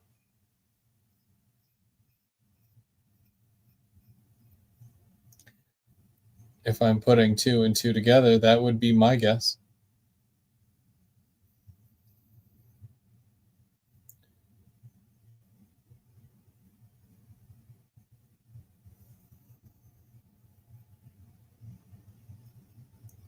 Well, it's cool because when we did like the first YouTube meet and greet, it was really cool. Like even DJ from DJ's Trains came up from the States.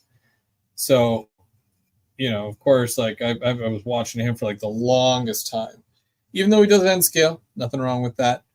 But he's such a nice guy, and it was nice to actually like meet him in person, and yeah, it was really cool. And when we went to, because we set it up so that we'd go to Otter Valley, so we get to do some shopping and whatnot, and we got to check out the local OSR, which is Ontario Southland Railways. We went to the shop there, and there was a whole bunch of stuff lined up along the tracks, just their equipment that wasn't being used at the time. So that was really cool to see. And we were able to walk that whole yard.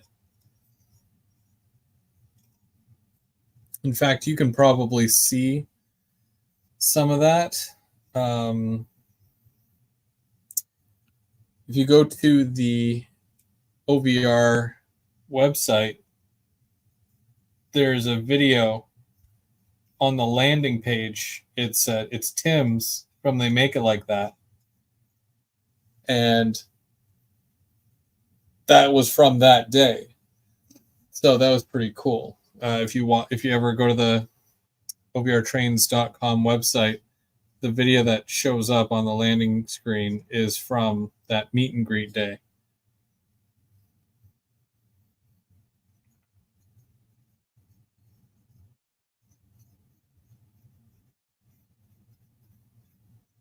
Tim always does a great job with that stuff. Is he? Is he still modeling? I know that he had to step away from the hobby, and it's always sad to see, but I mean, the only reason why somebody's going to do that is for a good reason, right?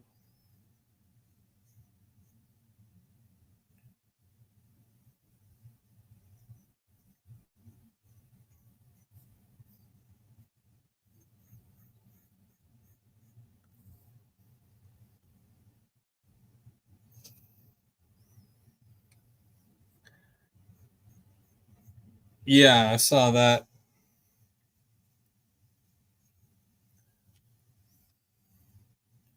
Yeah, the website's going to be down, I think, is just early morning till midday.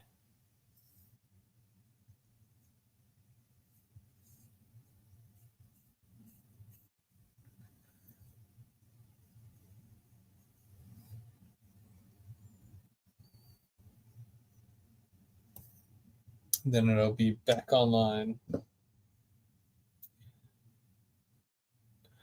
Monsville Railways, thanks for joining. The building shed is looking great. Thanks. There's three of them. I don't know if you've been following along, but there's three of these that go side by side, and it makes one big facility. It's 9 bays and all that fun stuff. The Whitby Go maintenance facility was open to the public for a tour this year on May 4th. Through doors open, Whitby say they may or may not be on the tour next year. Huh.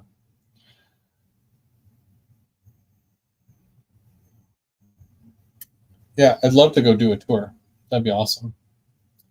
Thing I don't like about most model train manufacturers, such as Athearn, is that they are always running reruns and new paint schemes of older tooling, but rarely any new releases. My quarrel is very close to yours, but I mean, as a Canadian, I would expect that if you're going to make a Canadian locomotive, you're going to do it prototypically. You're not going to take the American version of that locomotive and just slap a Canadian logo on it. That is my beef with Athearn. I don't like it when they do that. I don't even know if they're getting better at that or not. I have no idea. I'm not a big fan of Tsunami either. Tsunami's okay. Like, don't get me wrong, people like it, and that's totally cool. I prefer lock sound. Yeah, that's it. The last video I saw from him was some drone shots of small industries with sightings. It was this last week. I think I might have seen that too.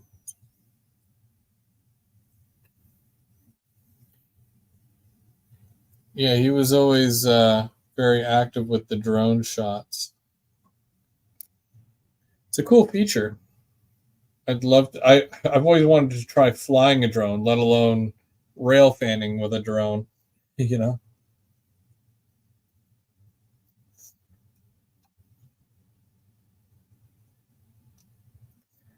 I always try to justify everything but if I buy a drone, how many trains can't I buy because I bought the drone? And then the vicious cycle continues. Definitely happens quite a bit.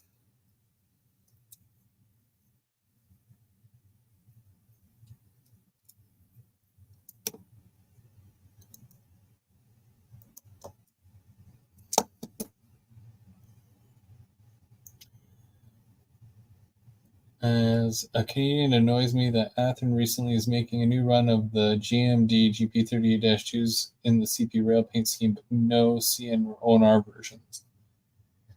Yeah. Yeah, even like some of their stuff is ex Norfolk Southern. So even if they had a Norfolk Southern unit already, then, even that would make sense. They're only going to make what's going to sell.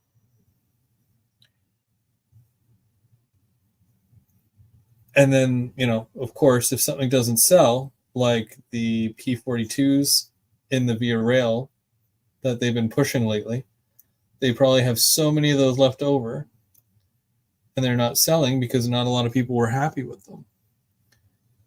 And then they'll blame us and say, well, nobody's buying the ones that we make, so why are we going to make them? Instead of seeing the faults that they made in the whatchamacallits that they produce. So, double-edged sword, I think, is what they call that.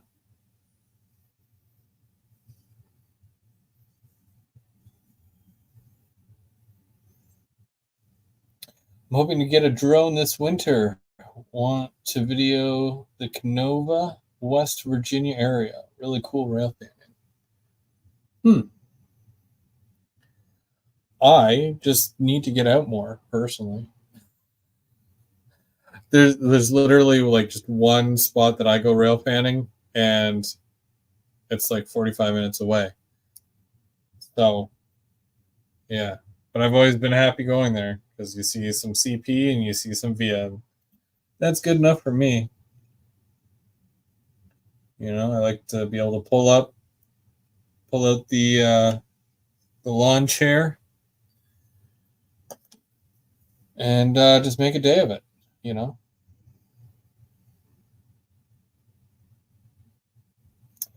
Yeah, I live in the tri-state area.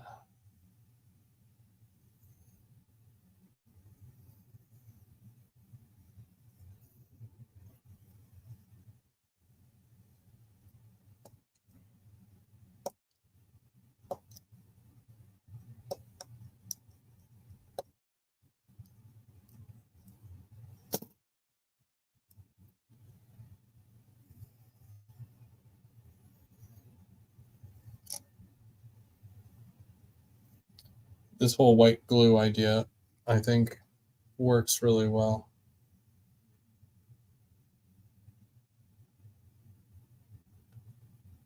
I hope. Yeah, you guys have been pitching Brockville to me for a while now. I'm sure I will. Or we should at least make a point to, like next summer, go to Brockville.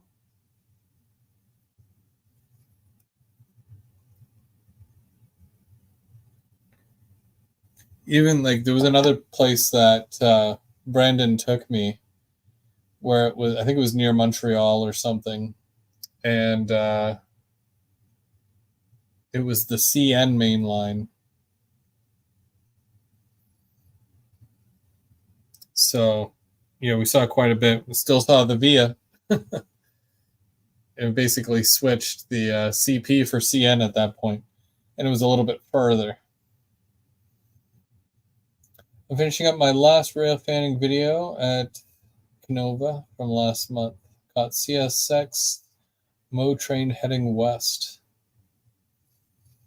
I gave idea to Walthers for a modern day Porta container crane, and they haven't responded. They have a shipping container, but no crane. Perry Sound. Yeah, that'd be neat too. I'm hoping that next summer, if I do a not a tour when I'm, in the typical sense, but going from Ottawa to wherever,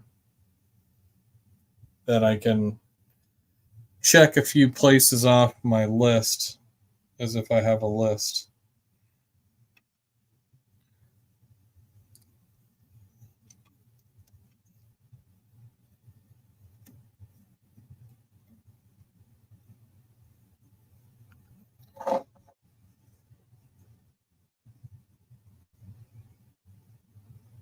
So that would be neat.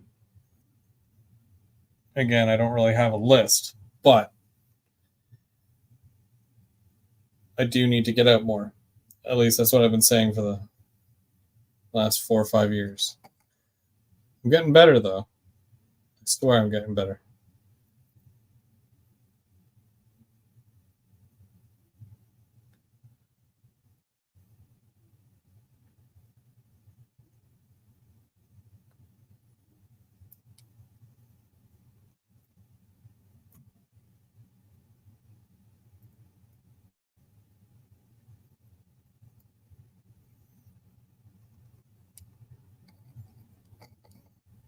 I've been up to North Bay once. I would have thought I'd be up there way more than just the once, but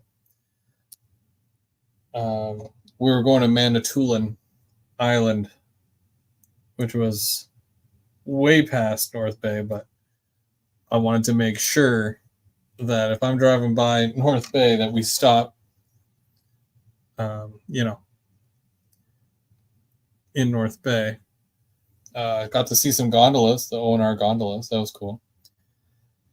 And I couldn't find a place to pull over to see the North Bay shops, which is a pain because like I built a small replica of that kit of that building, which I don't think I need anymore. So if anybody is looking for a replica of the North Bay shops, let me know.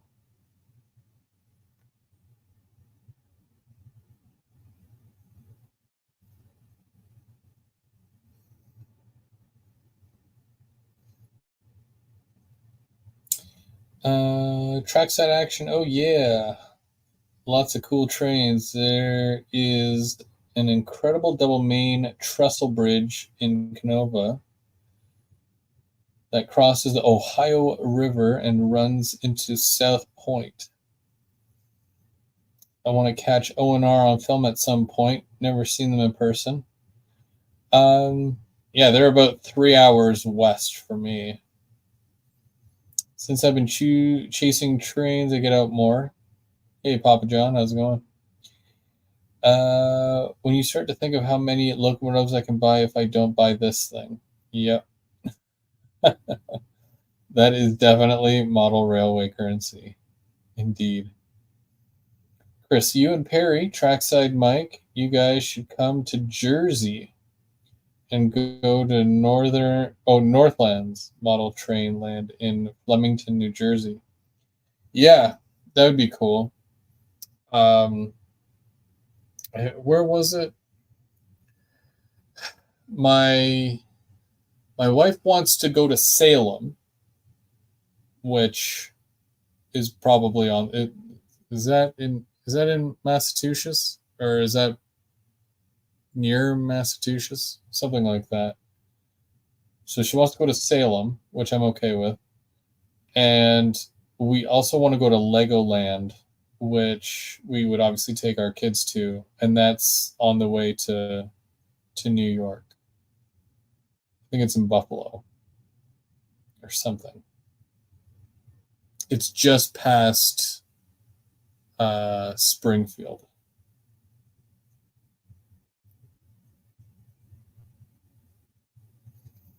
Yeah, yeah, yeah. Because last year when I was like, okay, so I'm going to Springfield, and I was looking at a map, and I think she was looking over my shoulder, and I'm like, oh look, there's Salem.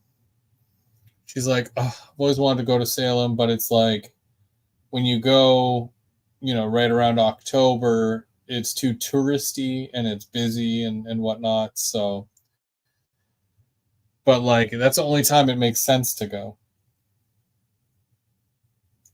All right, Adrian, you have yourself a good week, and don't forget to set those clocks back tomorrow. It'll be tomorrow. Yeah, it's having the stuff dry a little bit here. I think that's all the railings. I might have a couple more, but I think getting these railings in place definitely helps to start bringing this thing together,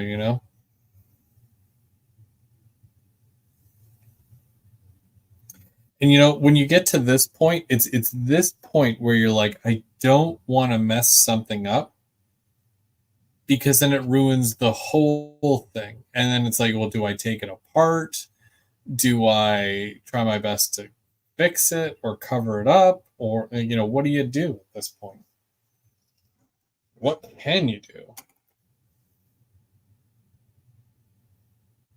So it's just, it's nerve wracking or something.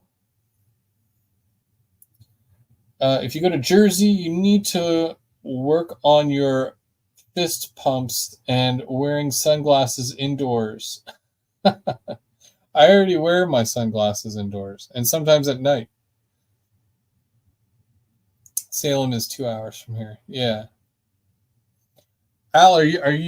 I don't know if I asked you or not, Al, but are you going to Springfield this year in January?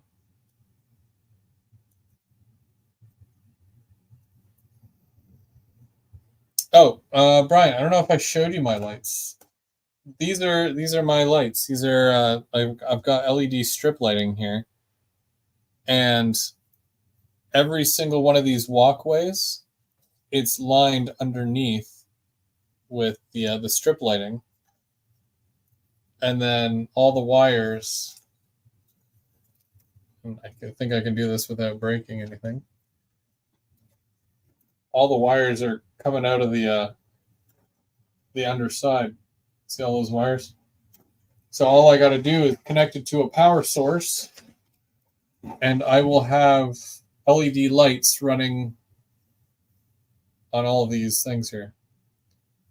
Oh yeah, I gotta add the doors. Yeah. Now that that is done, I'm gonna add the doors to the back side of the building, because you will only see the back of the door. So I just got to find my good doors for the front. It seems like a good door.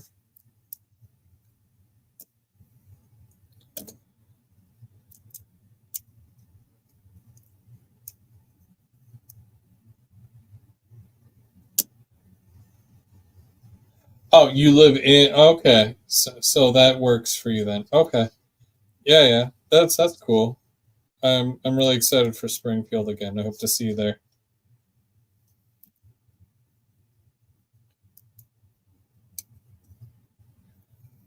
How many extra features will the garage have?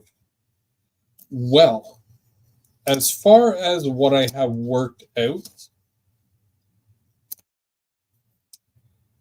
so the lighting, obviously. So under the walkways, there's going to be lighting, and I'm also going to do lighting right above as well.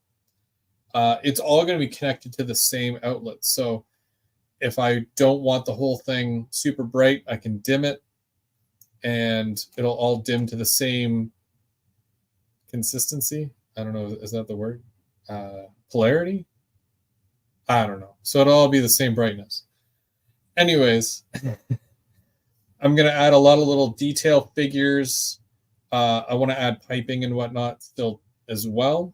And some, for example, I got this little guy here. Brian, I hope you got one of these guys too. This is, the scissor lift, and you get a couple of different sizes of the scissor. But I hope to add him in there. I have to pick up a couple of forklifts, because I gotta remember it's 3 buildings wide. I don't want to put all the details into one. I gotta kind of spread it out through the 3 kits. I also want to get the HVAC system from ITLA. Probably, again, you kind of have to do 3 of everything, but I'm going to attach it to this part so that it's not stuck to the roof. And I want ventilation and whatnot inside, like air conditioning, stuff like that. Even if it's just the vents themselves, to make it look like there's vents in here. You're only going to see whatever you see by looking in the front. So if you're able to see that, great. If not, I'll know it's there. So, but yeah, I just from the pictures that and I don't know if I can show you. I might be able to show you. I don't know if you'll see them, but I'm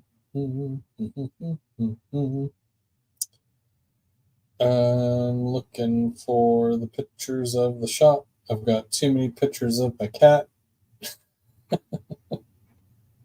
Cats, plural.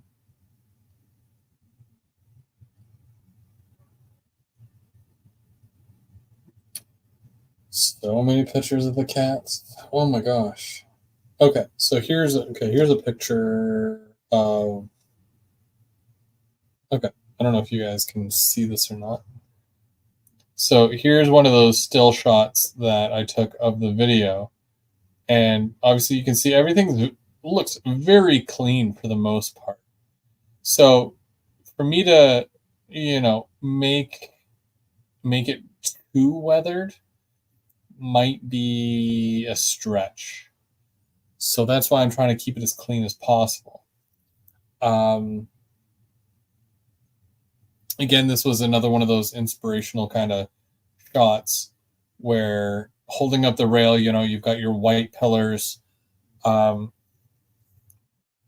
yellow railings, yellow safety everywhere. That's just, I look at pictures like this and I say, okay, can I do that here? Yeah, probably. So when I was looking at this one, this is just going to look like a giant open door, which is what it is. But you see the piping on the wall there, white piping, and then you've got these electrical boxes or whatever. Again, it's a brand new building, so it is clean, right?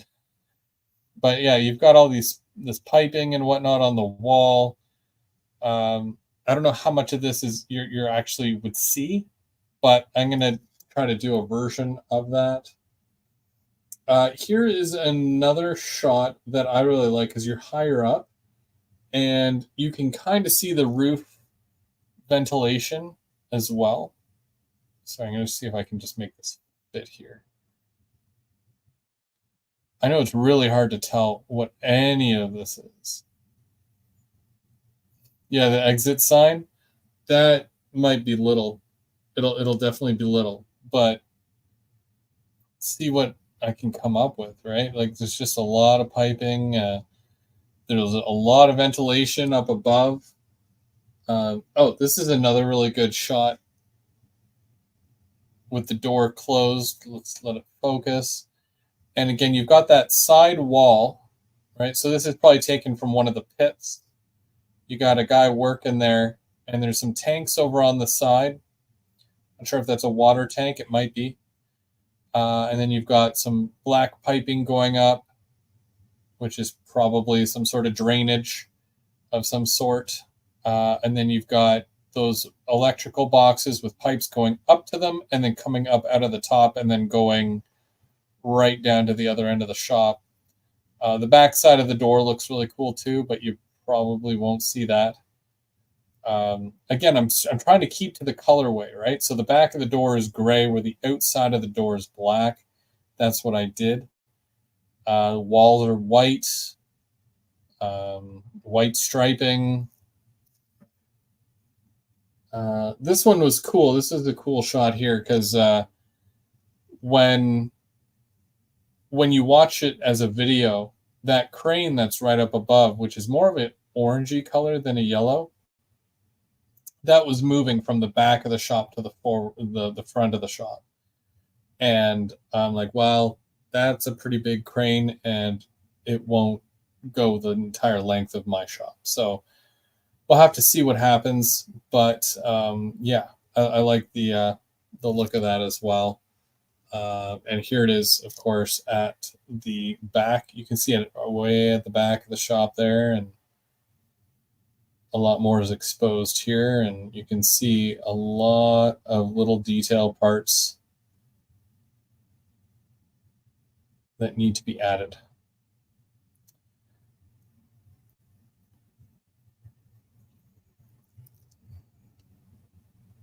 Oh. Yeah, this one is really, it's really hard to see what any of this is, but you're basically looking right through past all the tracks here. These are all the bays. Yeah, some sort of pump of some sort. I don't know. But it's very easy, right? Because it's a white tank, basically. So even if I took something like this here, which, yeah, that's supposed to be like laying flat like this, but if I put it upright like this and I put some, stuff coming out of it, like piping, I can make it fit.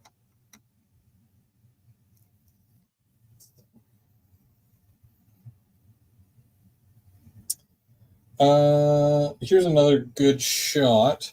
just to kind of show you. I don't want to bore you with my pictures here, but it's stuff like this that I find very interesting. Again, these are all the supports. You've got your pipes going underneath. You won't see any of that because of how small it is and how low it is to the thing. Also, I've got lights under there, so I don't want you to see that. But yeah, just another really cool shot of rail view, I guess. I have the option to add an overhead traveling crane, but actually I can add 3 of them technically, but it would only go in this section here, not this section. If I raised it where this was like this entire thing was this high, that would be amazing. But that'd be again more work, and would I be able to do it? I don't know, maybe. But it would be a lot of work. I think this is it. Yeah, this is one. I got one more shot for you. You might as well, if you're going to see one, you have to see all of them. This is one more really good shot. Yeah, again, there's like the lower platform, and then there's a higher platform at one point, which is really cool. I don't know if they can raise or lower these. It might just be a static one where it doesn't move at all, but for you to go up to different levels just to either get to the top of the locomotive or be at the side of it, I think it's really cool. But again, just keeping to the same theme for the whole thing. And I even think that those are lights right here, like signals. That looks like a signal of some sort, which is kind of weird to see that in there. But I don't think I would personally add signaling inside. That's why I want to kind of do a dwarf signal out the front. So that'll be where I go with that whole side of it. I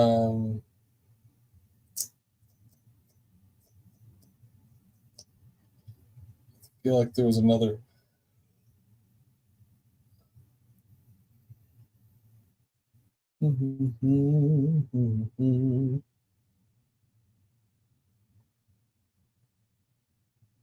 Yeah, well, this here, which is like a computer rendering, was the main inspiration for it. Just being able to kind of get a look of that, where you've got your raised platforms, locomotive in between, and then you've got cars in the back, locomotives up front. Yeah, again, still very clean looking. And then multiple cranes, right? I can do multiple cranes. That's not a problem, but that means it's just going to be even more expensive kit. But I'm sure it would be worth it if I did do that. Yeah. Fun. It's always good to do, research when you're working on something like this, especially because it's such a big project, right? You want to, feel like you're doing something correctly. It's not going to be 100% like one to one with the real thing. I don't ever expect it to be. But if I can create something in a way that if you looked at it without me telling you what I was building, you could look at it and say, that looks familiar. Where have I seen that? Is that the, so and so thing from where? And I'd say, yeah. And then you either say it looks like garbage or great job.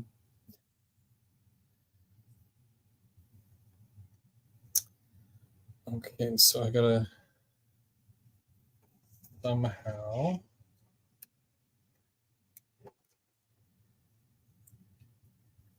Okay, hopefully that stays like that. Now, I always try to do a good job no matter what I'm doing. It's really tough though sometimes because I know I'm not pro or anything. So if I manage to pull it off, then all the more to me, I guess. But in general, it's not easy.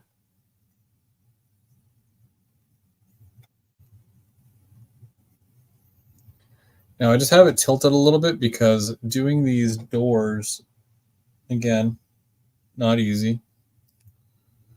I almost want to use a paintbrush to put this in. I'm just piling on the white glue here. It'll dry clear, so I don't care.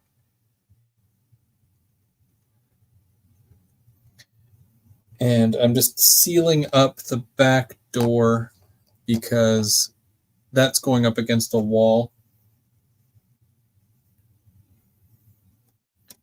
There we go. Okay, one down. And I made sure to go through and find my good ones versus my bad ones. You know, that's not super clean there. I've got some, I don't know what that is, versus, you know, something like this, which is, I sprayed it and it looks really good. So putting all my gross ones at the back.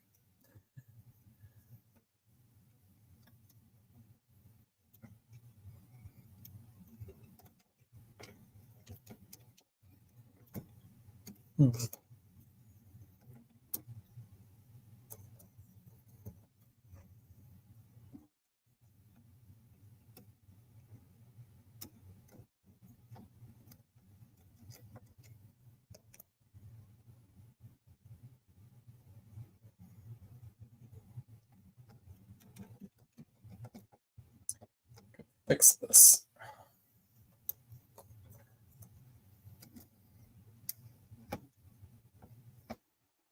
Ooh.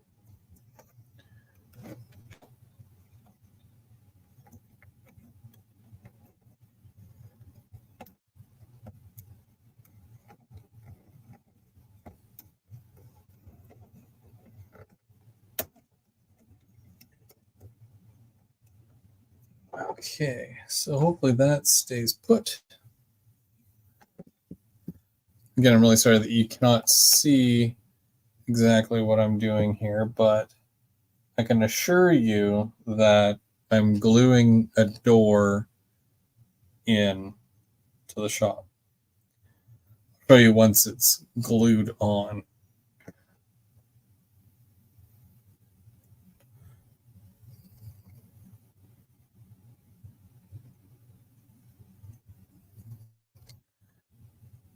And again, just using the white glue because I do not want to frost these plastic windows here.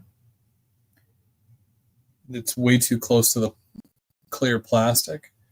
And ever since I found out that I could use white glue to do this, it's been kind of a lifesaver because I have so many other kits that I haven't put the windows in yet because I was worried about it frosting.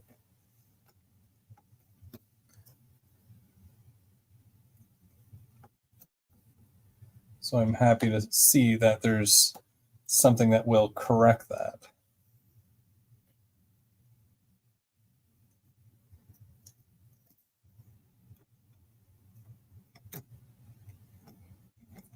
Okay, and now my last one. When I say my last one, for this building.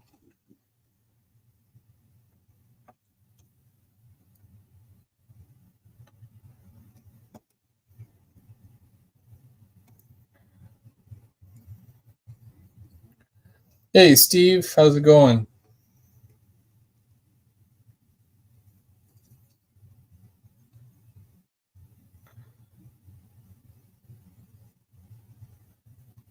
Steve, I am still working on these kits. They are taking forever.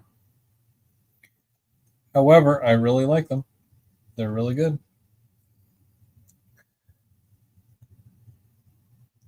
I wonder if I should send a picture to Walthers. I mean, whenever I post something online, let's say, for example, if I do a progression photo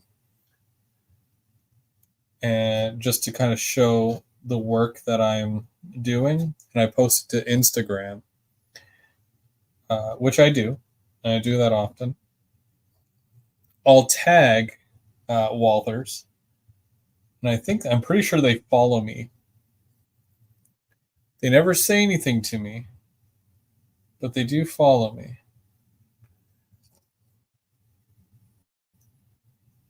But if it's anything like Train World, because I mean, I've met Ken Jr. or whatever his name is. I've met him, but he doesn't do the social media. He has somebody specifically do the social media for Train World, which I had no idea. I thought he did that. I thought he did everything, to be honest. Canopy glue is awesome for Windows. It's like white glue, but even better, dries perfectly clear. Oh, okay. I mean, I've used the white glue for like because there's this plastic here which I painted gray, and then there's the plastic window. So what they make you do is they make you put the plastic window on first, and I did the white glue around the inside of it. It's all dry, and then I had to put this piece on the front, and then I had to put white glue around that as well, just so that would adhere. And I mean, yeah, it's still very clear, right? Like you can see right through that. But yeah, I'll look into the canopy glue. I'm sure they sell that at a hobby store.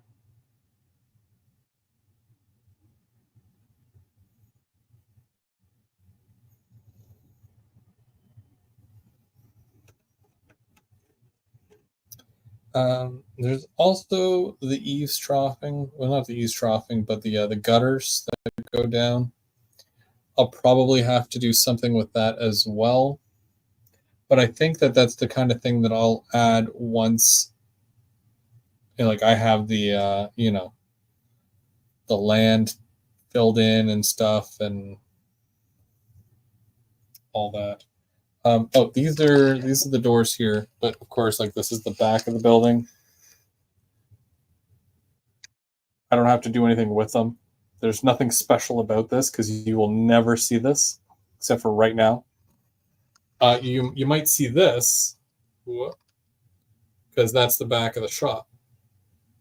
Now I could have added more detail to the doors, but I didn't really care because it's the very back.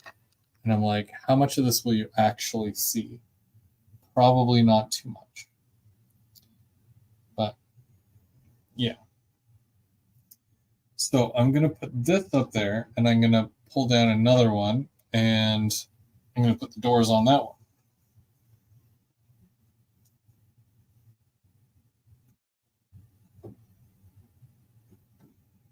And then it's just a matter of letting this glue dry.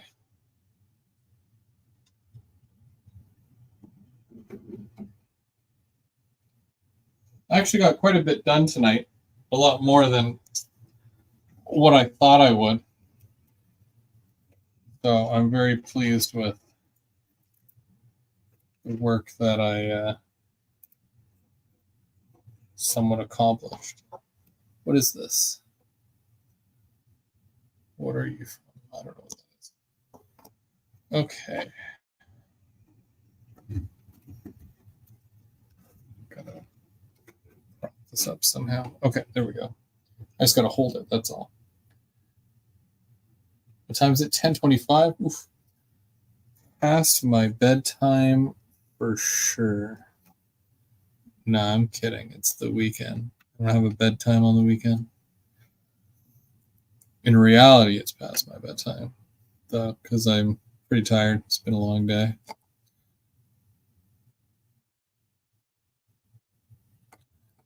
So I think I'll finish this one here, and then I will call it a day at that point.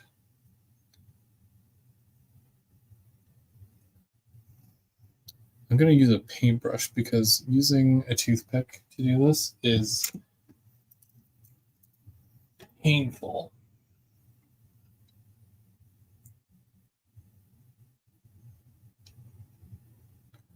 Should have probably used this earlier.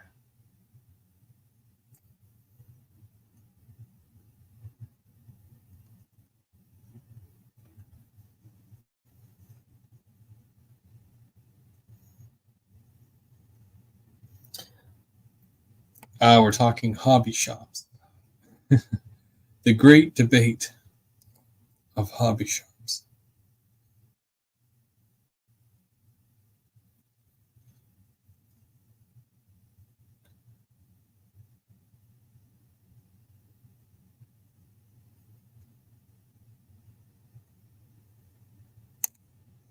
I personally just get everything from Otter Valley.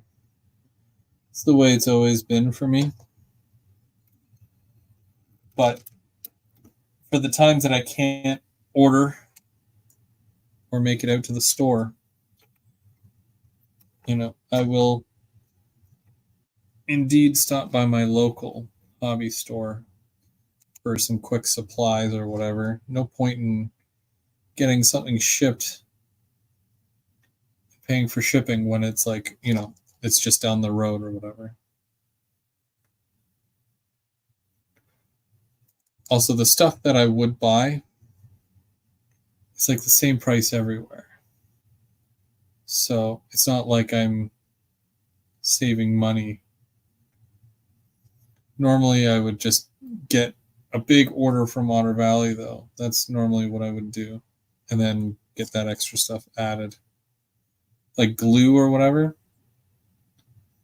But if there's nothing else that I need or want, and the store down the street has the glue that I need, then I just get the glue. I just pick it up.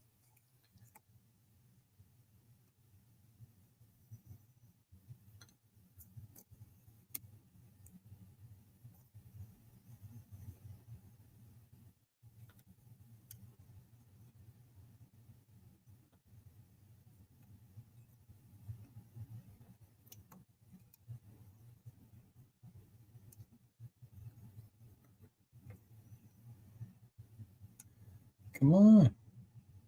Get in your home. Maybe I have to trim this just a little bit because I had to turn that upside down.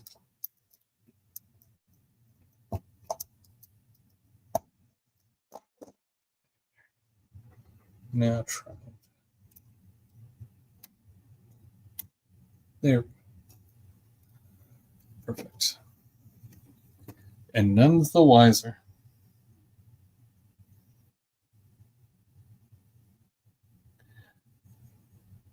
Is that the one that you took me to?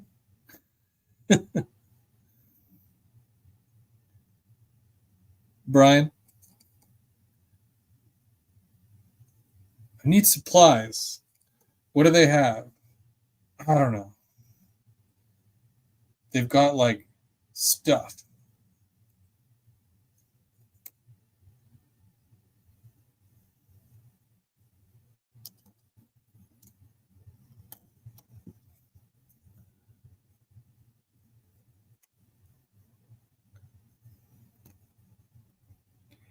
There's I don't feel too bad because there's a couple of shops even out here, and I'm like, that's kind of rough, It's kind of a rough store, and they don't have what you need, and it's like, am I in a hobby store right now? Is that what this is? Because it does not feel like a hobby store. There was one time, I'm not going to mention the name of the store, but there used to be a bigger scale locomotive and rolling stock, like G scale and O scale. And near the beginning of my hobby adventure, 10 plus years ago, I went in because I had seen in a catalog a Walthers Cornerstone, you know, that the mining company thing. I don't remember the exact name of it, but it's one of their signature kits where it has like 2 or 3 bays where you bring your coal cars under it and they load, like the loads from the top. Anyways, so I showed the picture to the guy at the counter. He's the only one that works there. I'm pretty sure he was the owner. And he told me it doesn't exist. It's not a real kit. Somebody scratch built it, and he doesn't sell it. And not too long after that, I found it. So I never went back because I'm like, he clearly, you know, you don't know. So I was very, I'm like, come on, this guy's supposed to be able to do this. And he couldn't do that. So, oh.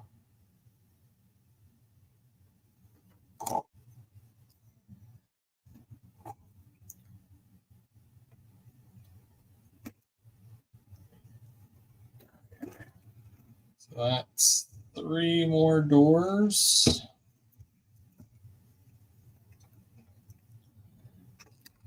I'll show you here. 3 more bay doors. I've got like some of my little clamps holding some stuff. With white glue, it does take a little bit longer to dry. So, but also you got to be careful that you don't punch these in because I'm pretty sure because it is only white glue that's holding it. Got to be a little extra careful. That's all. But if I get these hinges, the hinges I was telling you about, what I'm probably going to have to do for the front is first and foremost, I'm going to have to cut this little piece off right here. You can see the grooves where the rails go. So I have to remove that center piece because I'm going to cut it right down the middle. And the doors, each door or each half is going to open up like this. So if that's both the doors, they're going to open up like this inside and then close again. But only it's going to be one of these. So I got to think of, well, I got to cut that. I got to cut that. And then I got to add something onto the front here that I can grab to either, open or close that, just to be able to do that without having to take the roof off every single time.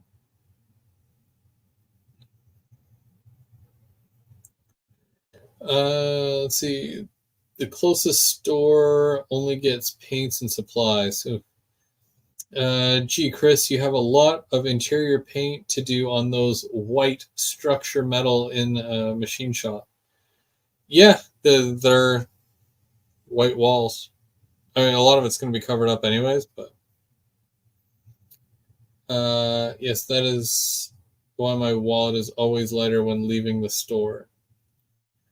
Don't you buy most of your stuff and then you just pick it up anyways?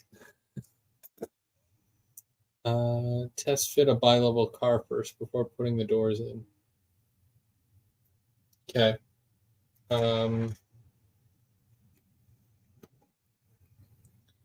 Yeah, because you guys want to see if the car does not fit in here at all, that would be painful, to say the least, right? But I can get a go car and we can try that. That's not a problem. Because I'm interested to know as well. I feel like losing some sleep tonight. Why don't we try one of these?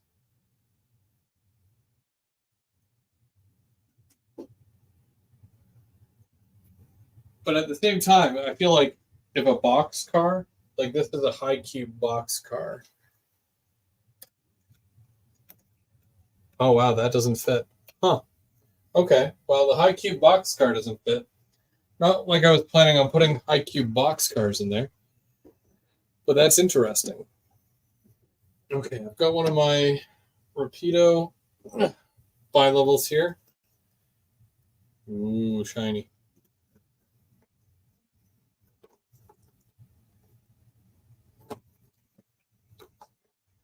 I hate having to unbox these and then box them back up when I take them to the club.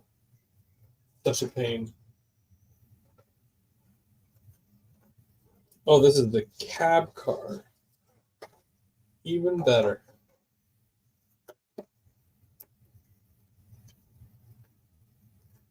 If this does not fit, I will be sad.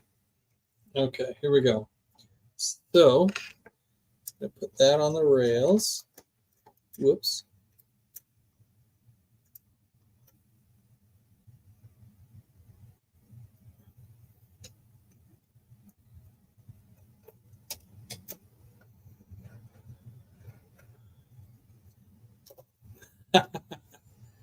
It literally just fits. Oh my gosh.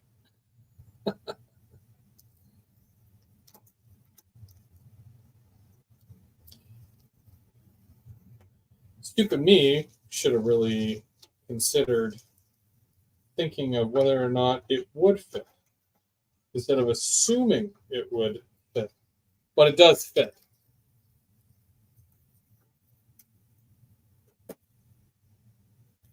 But I want to show you.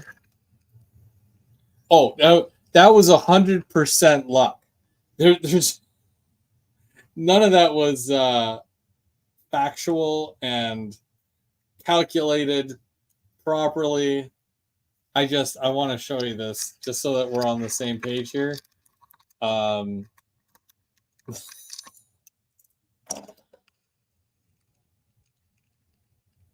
Yeah, like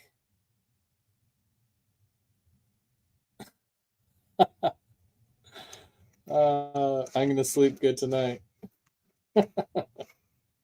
That's awesome.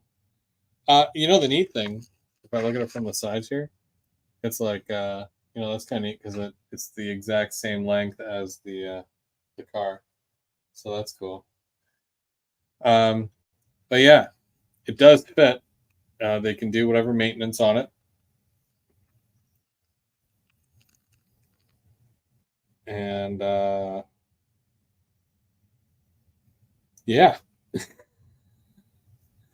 that was a close one, ladies and gentlemen. Yeah, no one would be able to fit through there if somebody was sitting on the top of it. Yeah, that's so tight. It's a good thing that they're all the same, because then I'd have to check every single one and be like, okay, what works, what doesn't work, blah, blah, blah.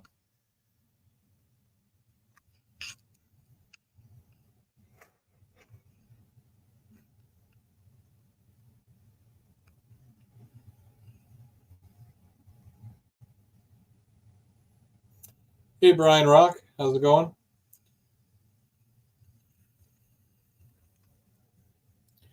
I think it'll look even better when it's lit up. Right now, obviously, there's no lights on it, but I gotta fix something here. Hang on. I'll let you stare at the front of this thing while I fix this.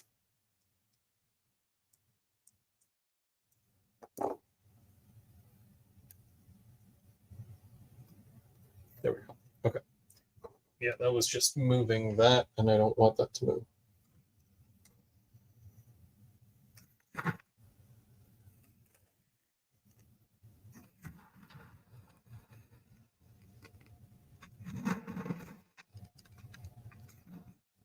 Even that there is like that's a pretty decent shot. It's trying to the camera's trying to decide on what to focus on. Focus on this. Focus on this.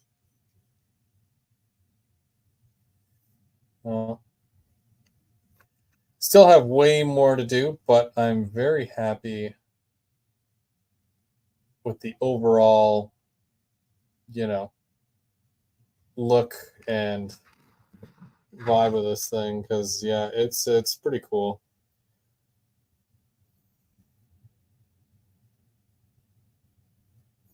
Well, they actually have a thing that they drive through, and it takes the snow off the top, which is kind of cool.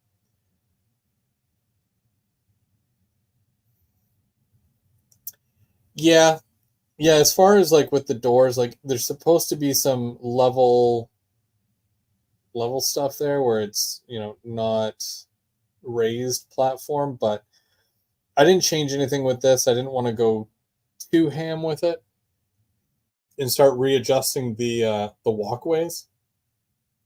So I just left that. But more or less, it's maintenance facility. So whatever they need to do, it's going to be on the underside or the top. If they need to do work on the inside, they can just do it in one of the other shops. But yeah, I was really worried. You guys had me sweating there because yeah, I was like, oh, what if it doesn't fit? So, but it does, so that's good. There are a few places like that. One thing they got to measure.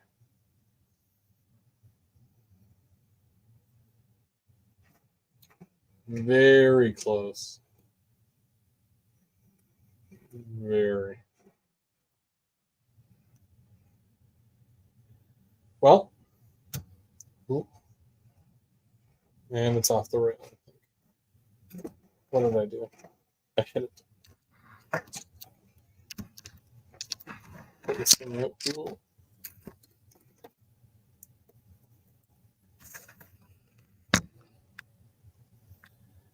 Alrighty. Well, that was fun, and I just got to let the glue dry, of course. And oops, just got to put the little tripod thing back on the bottom here.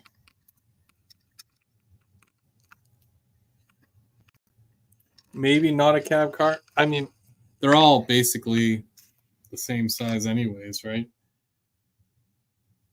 I don't think it matters too much. Wait. Why was that in the cab car box? Did I get my numbers mixed? Yeah, I probably got my numbers mixed up when I put them away. This isn't even the cab car. That was the cab car box, but not the cab car. I must have been real tired that day. Oh my gosh. Okay, well, my cars are not in the right boxes. Yeah. So, that being said, thank you everybody for watching, because I'm getting closer and closer to this thing being done. Look, there's the other two up there. I'm almost done. Almost. If I decide to do the cranes, I'll probably do those live and show you how to install it once I figure it out, I guess. Because I don't think I've done the overhead crane before. I don't think I have. So that'll be neat to do, and I'll show you how to install it. And I might end up having to do 3 of them. So there's that as well. Yeah. In the meantime, thank you again, everybody, so much for watching. Definitely went for a little bit longer tonight than normal, but just trying to get it all done, But we'll see you, let's say, Monday. So Monday night, we've got James and Mike. I don't think Mike is back yet. He's on vacation, so it's probably just going to be James. And then on Thursday, typically it's Tim from They Make It Like That, but if he's busy, then I'll cover. And we'll do some track work and hopefully get something going on this layout. Like, I really need to do something with the layout. And then we'll be back next Saturday, and hopefully I can do some more work on the kits. Good night, everybody. Thanks for watching. Got a train to catch. So we'll see you.